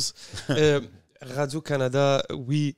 OK, vas-y. J'avais une question, elle m'est perdue. correct, on va revenir. Moi, j'ai une question. On va Tu sais, as un vétéran dans le monde des médias, tu es quand même connecté à tout ce qui se passe, je veux dire, au hip-hop local, à la scène locale, puis j'imagine aussi aux médias locaux, underground, comme nous, comme tous les médias que tu vois, même un gars comme Asma qui est là, qui travaille avec notre scène beaucoup. Comment tu vois cette scène-là? Est-ce que tu vois... tu sais, je sais pas, est-ce que tu vois les podcasts, les émissions de radio aller dans des plus grands médias? Est-ce que tu es comme non, build, qu'est-ce que vous faites? Comment tu vois ça? Ben, c'est des bonnes questions. Parce que là, ces temps-ci, il y a tellement de contenu, tu sais, parce que tout le monde peut faire du contenu. Ouais. Puis, tu sais, je sais qu'au risque de me répéter, j'ai toujours, on libère la parole, là, mais tu sais, je veux dire, maintenant, il y a beaucoup de gens qui ont beaucoup de choses à dire parce qu'il y a beaucoup de gens qu'on ne voulait pas entendre pendant longtemps, tu sais. Ouais. Fait qu'il y a des nouvelles thématiques, il y a des nouveaux mots à dire, il y a des nouvelles luttes aussi à entreprendre, des nouvelles façons de dire les choses aussi. Il y a des nouvelles revendications des différents groupes dont on fait partie. Fait que tout ça, c'est ça qui carbure l'éclosion présentement là, des contenus médiatiques. Ben, c'est sûr qu'il y a le virage numérique qui permet de pouvoir le faire plus facilement, mais il y a un contexte où les gens ont besoin de parler, juste parler pour exister. Tu sais. 100%. Fait que c'est ça, moi je vois une espèce d'univers qui est hybride, là. Et de plus en plus on le voit, tu sais, une espèce d'univers où il y a des médias traditionnels qui font des choses plus traditionnelles, mais on s'aperçoit maintenant que il y a des initiatives plus personnelles qui se greffent dans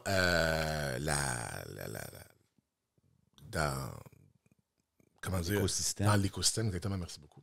Dans l'écosystème des gros groupes médias. Les gros groupes médias veulent toujours maintenant avoir des choses qui sont plus underground, street. Ouais. Tu sais. Cool. Oui, tout à fait. Pour, je te dirais plusieurs choses, là, pour crédibiliser la marque, C'est ça. mais Ouais. aussi aller chercher des nouveaux publics. Ouais. Acheter des nouveaux publics. Puis je te dirais aussi même travailler des laboratoires, des nouvelles façons de produire, Des des tests. nouvelles genre. façons de faire. Ils sont des choses, intéressés des vraiment tests par aussi. ça? Ils veulent... il y a- Ouais, mais je pense Ouais. que oui. Je pense que oui. Même, je pense à tous les groupes. Là, tous les groupes le font. Chez nous aussi, beaucoup quand même. Là, quand tu regardes, mettons, sur l'application audio, il y a toutes sortes de podcasts. Là, Ouais, qui ça, sont c'est des- cool. ouais. Sur tout.tv aussi, il y a des productions qui sont faites juste pour tout.tv, là, qui ne vont pas à la télévision du tout. Ah ouais, hein? Qui sont faites, comment ils s'appellent les boys, là, les duos, là, qui ont fait... Ah, c'est-tu Wassiu? Ben oui, ben oui. Big shout-out à Tu sais, je mes veux dire, gars. on est loin Ils sont d'une écœurants, ces proposition. J'allais à cette émission-là, j'ai eu du fun avec eux autres. On est loin d'une proposition de médias traditionnels, là. Non, exact. Loin, là. Ben, c'est cool de voir l'ouverture, mais tu sais, le but, honnêtement, c'est que ça soit sur on TV, tu sais, pas juste sur tout.tv. En fait, ils sont-ils à la TV? Je sais pas s'ils sont encore là, mais les gars, ils travaillent à la saison 2. Ils travaillent saison sur 3, d'autres, ouais, ils ont c'est plein ça, de exact, projets. exact. Big shout-out aux gars, man. Ouais. Puis shout-out à tout le monde qui ouvre les portes parce que c'est vraiment le temps maintenant, plus que jamais, je pense, pour vraiment faire notre place. Puis, tu sais, même dans les... Puis, tu sais, même si c'est nous qui vont continuer à développer nos affaires, au moins avoir le respect de tous ces grands médias-là, tu comprends? Parce que je trouve que on livre la marchandise, on connaît notre marché, notre public. Je pense que c'est juste une question de temps avant qu'on ait cette reconnaissance. Moi, ce que j'aimerais aussi, c'est que, tu sais, des gars comme vous autres, puis des structures comme vous, puissent avoir accès tu sais, à des gens qui ont de l'expérience pour générer des revenus, tu sais. 100%. Tu sais, c'est ça. Moi, je pense que c'est la prochaine étape, là, tu sais. Exactement. Les revenus, c'est sûr que, tu sais, ça veut dire qu'il y en a qui vont en avoir moins, mais, tu sais, je sais, des fois, c'est bon aussi de déconcentrer les pouvoirs. Je suis d'accord avec toi à 100%. On a parlé des festivals puis tout tantôt. Il fallait que je te demande, parce qu'on a quand même... La saison des festivals n'est pas finie, mais on a quand même eu beaucoup de beaux moments Oui. festivals. Est-ce que t'as-tu un moment coup de cœur Ouais. cette année? Mais bon, moment coup de cœur. À part les Dead Obies dans ton backyard. Là. Ouais. Ça, c'est- Loud Larry Adjust, là, en ouverture des Franco au Club Soda. Ah, ok, on Mais ils ont l'a fait les l'ouverture, deux. puis ouais, c'est Ils ont fait au Club Soda l'ouverture et la fermeture dehors. Au Moi, Club j'ai vu Soda. l'ouverture au Club Soda. Yeah. Il y avait une excitation, c'était beau à voir, là. C'était Tu sais, intime. parce que c'était intime, puis tu voyais qu'il y a du monde qui ont vécu avec cet album-là. Ouais, L'album c'est- est dans eux autres, là. Tu C'est sais, des comme- die-hard, là. Oui, man, tout le monde connaît les lyrics, puis comme, tu sais, le monde, ils sont venus avec leurs histoires, puis ça, puis le niveau d'excitation était grand, tu sais. Ah, puis l'autre affaire que j'ai aimé voir, c'est que les gars, ça faisait un petit bout de temps, je n'avais pas vu les trois ensemble, j'ai vu séparément, là. Ouais. Mais les gars, les gars sont forts, là. Ben oui. Tu sais, oui, il était bien, là, il y a 10 ans. Mais là, maintenant... Des Là, gros c'est raffiné, performers. là, C'est raffiné, Well c'est oiled maîtrisé, machine, là. ben ouais. Puis moi, j'aime ça. Dans tous les secteurs d'activité, moi, j'aime ça voir quelqu'un qui est en pleine maîtrise. 100%. Quand j'ai eu du fun quand j'ai vu Céline Dion en pleine maîtrise. Ben, 100%. N'importe Oh, qui. by myself, la note, là. Ah Moi, ouais? j'aime ça, la C'était maîtrise. où, ça? J'aime ça voir Usain Bolt à Vegas. J'aime ça voir Usain Bolt, là, tac, tac, tac, Ben oui. tac, tac. J'aime ça, la maîtrise. 100%. moi. Ça, Puis l'autre fois, c'est quand une je des regardais choses les que boys... C'est une des choses que j'ai dit à Loud, justement. J'avais vu à. Moi, ça, je l'aurais dit. Métro. Je l'aurais dit ce soir-là. J'étais comme, damn, même à Larry, j'étais comme, yo. Ouais. Larry's showmanship. Larry quand il était arrive sur la là, scène, même quand il nous parlait. Loud, il spit toutes les bars. Oh, c'est man, comme, yo, si c'était- as a rap fan, il faut que tu apprécies ça. Oui, là, tu sais. oui. Puis ça, j'ai aimé ça, voir ça. J'ai aimé ça parce que c'est des gars qui ont grindé, qui ont bien travaillé.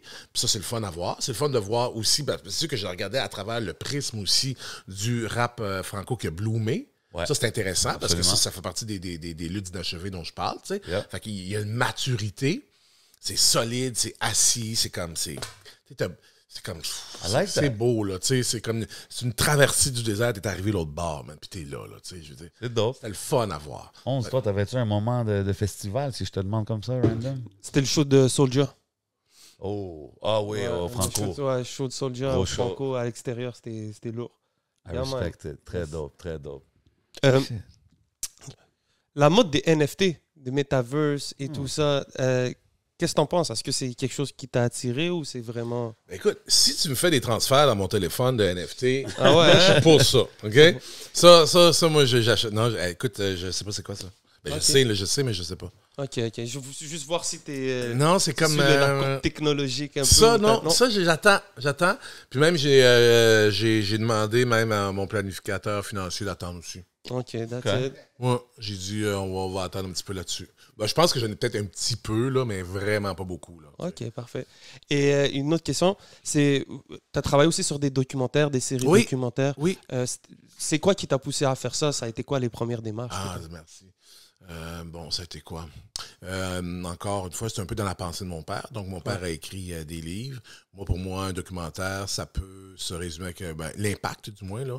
Donc, on ramasse un sujet, on le documente bien, puis on essaie d'éveiller les consciences. Fait que moi, c'est ça que j'aime, tu sais. Ça, je vais en faire d'autres aussi dans ma vie. Fait que moi, quand on était jeunes, en famille, on partait dans les maritimes en voiture.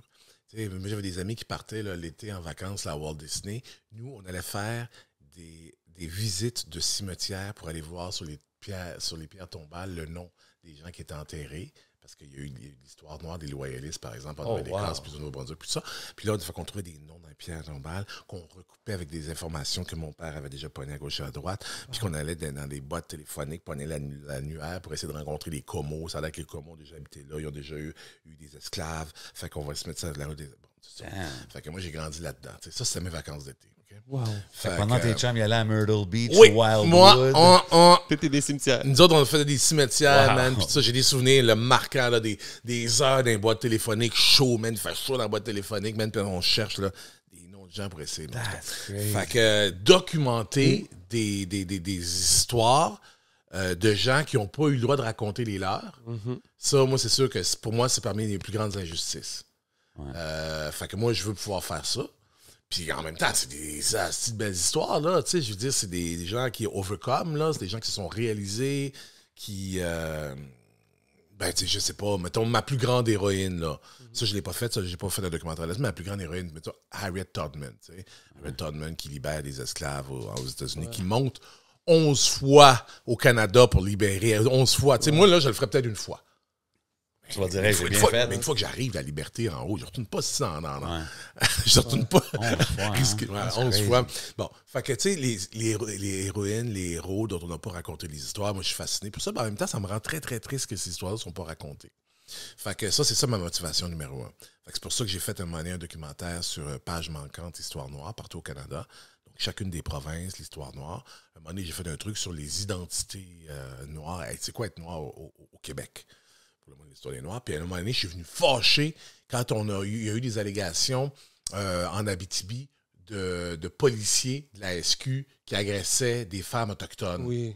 Je me souviens, je suis venu fâché. Si je rentre dans le bureau de ma boss, mais j'ai pas de crise d'allure, il faut qu'on fasse quelque chose. Mais nous autres, on fait de la musique, c'est ici musique.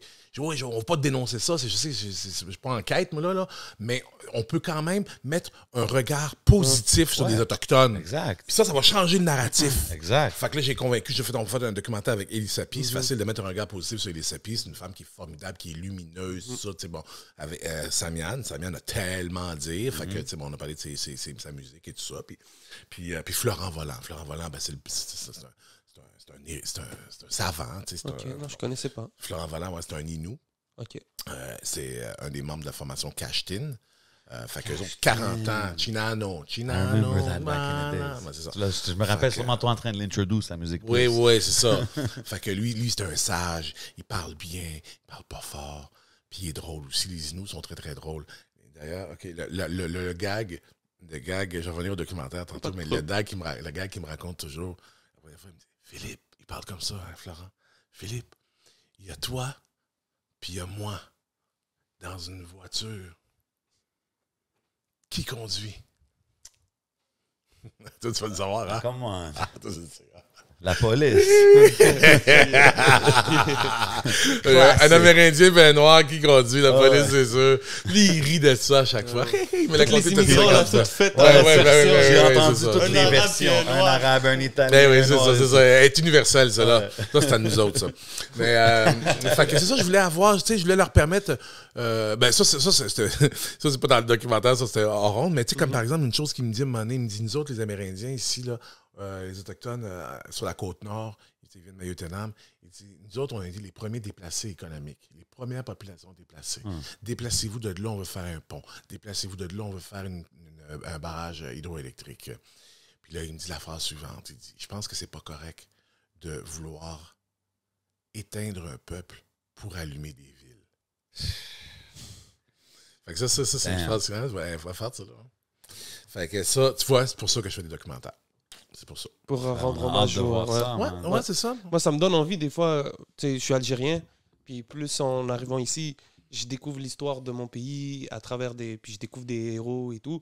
Puis c'est un peu ça que tu me dis, quand tout à l'heure tu parlais de pan-africanisme, l'Algérie a joué quand même un grand rôle. Ouais. Nous, on a par exemple un psychiatre, Frantz Fanon, qui a été un Martiniquais, celui qui est devenu un Moudjahidine, donc il a combattu pour la cause algérienne, pour la libération.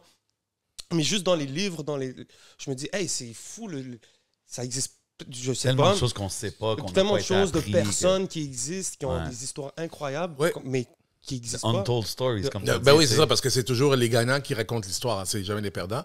Puis avec le colonialisme, c'est bien occupé d'étouffer les histoires. On le voit là, avec toutes les choses horribles qui sont arrivées au peuple autochtone.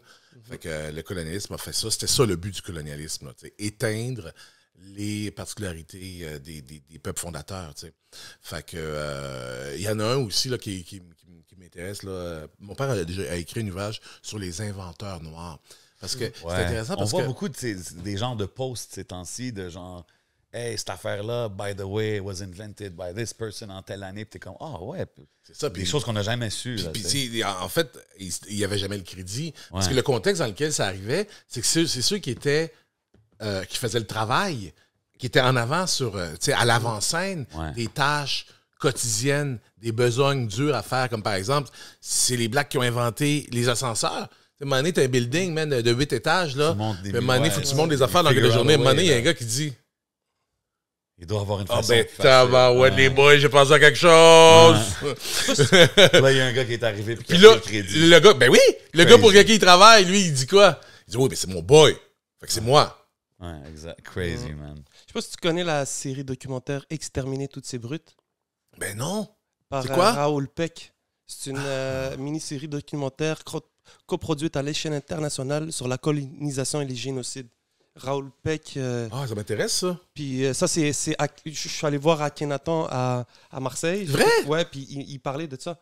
L'entrevue Ah ouais, est disponible en ce moment. Ben oui, je l'ai sur vu, 11 je l'ai vu, Intérêt. je l'ai vu. Oh. Ben oui, tu l'as fait. L'entrevue est bonne, je l'ai vu.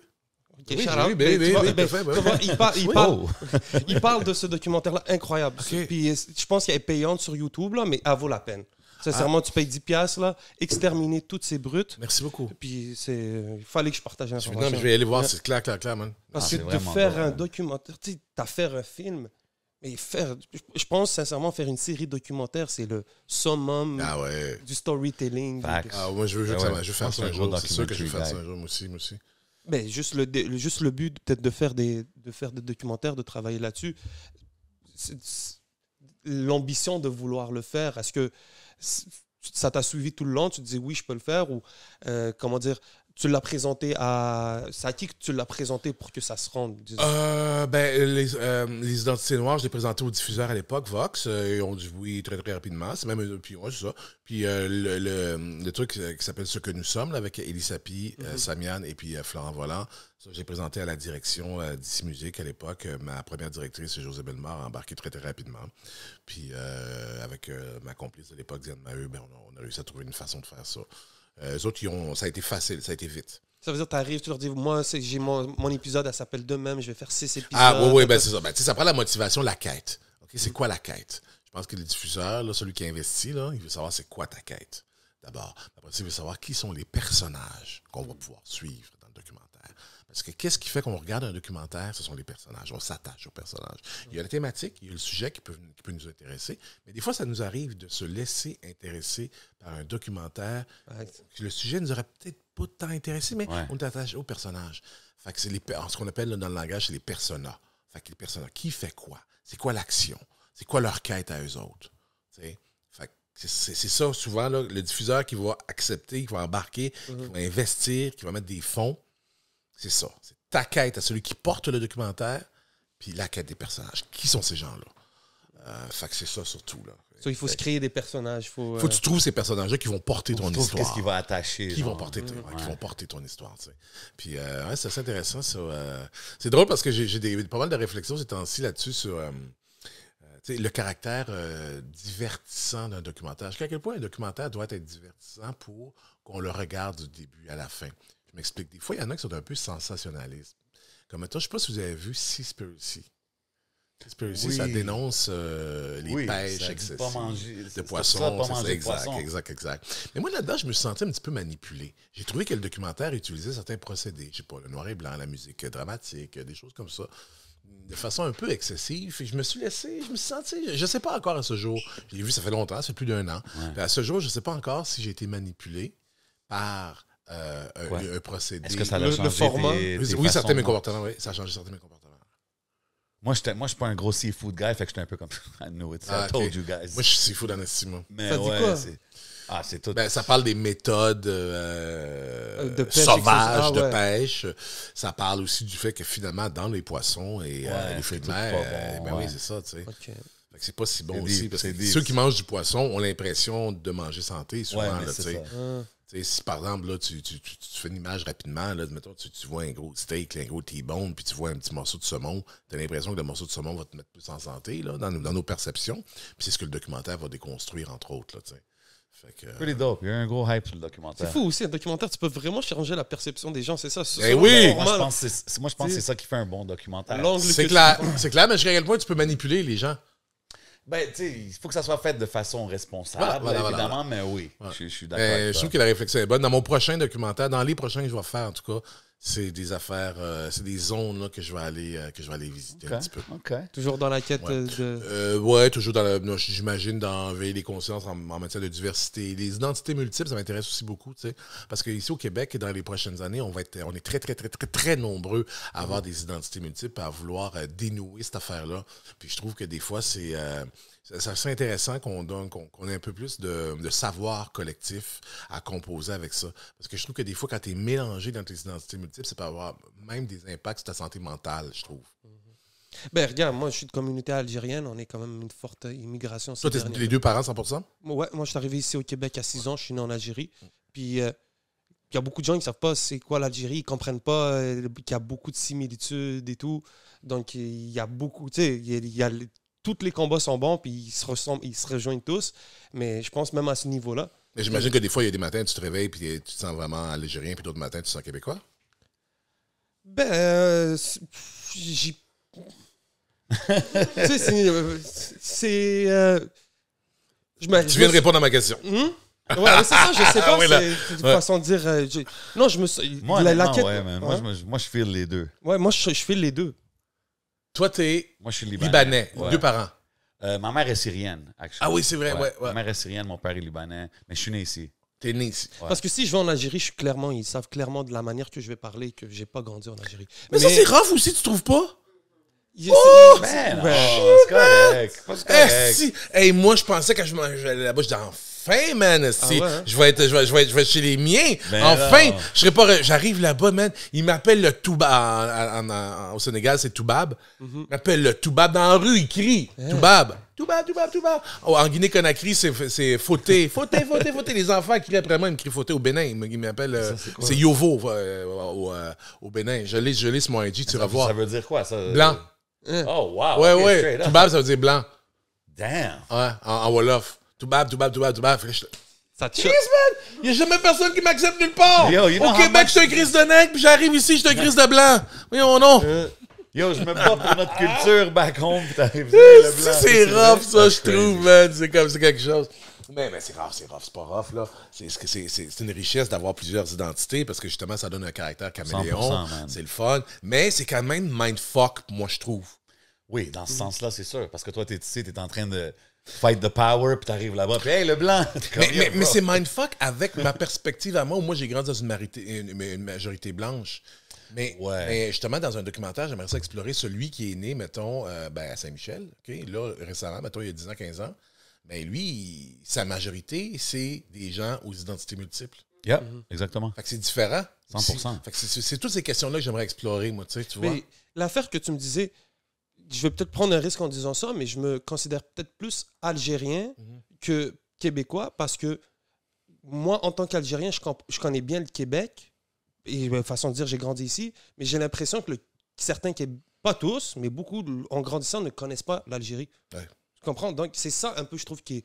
Puis là, on est une grande communauté qui arrive d'immigration. Je pense que c'est important que tout le monde sache qu'on voit des Maghrébins à la télé, qu'on voit des Hispaniques, de tout. Tu sais. Puis c'est le fun qu'il y ait les communautés afro-américaines, afro-subsahariennes ou quoi que ce soit qui mènent le combat. Mais c'est clair que les autres se sentent représentés. Donc, quand toi, tu combats contre... Tu prends position contre Doc Mayou, mais tu prends, oui, position pour les Noirs, mais tu as les Maghrébins, tu as les, c'est les pour tout le monde en Chinois. même Mais je temps. m'en suis tellement aperçu de ça, man. Ben oui, J'ai c'est sûr. plein de gens du Maghreb. J'ai mis des Asiatiques qui sont venus me voir, man. C'est sûr. Steve m'a dit merci beaucoup. J'ai dit, ah, moi? OK. Ben oui, OK, je comprends. Oui, je comprends ce que tu veux dire. Mais je savais pas que parce qu'à la j'avais fin, le même tout le combat monde qu'un Vietnamien, mais oui. Tout le monde est un peu dans la même situation, avec des variations, obviously, là, mais ouais. Tout le monde peut se reconnaître dans ces affaires-là.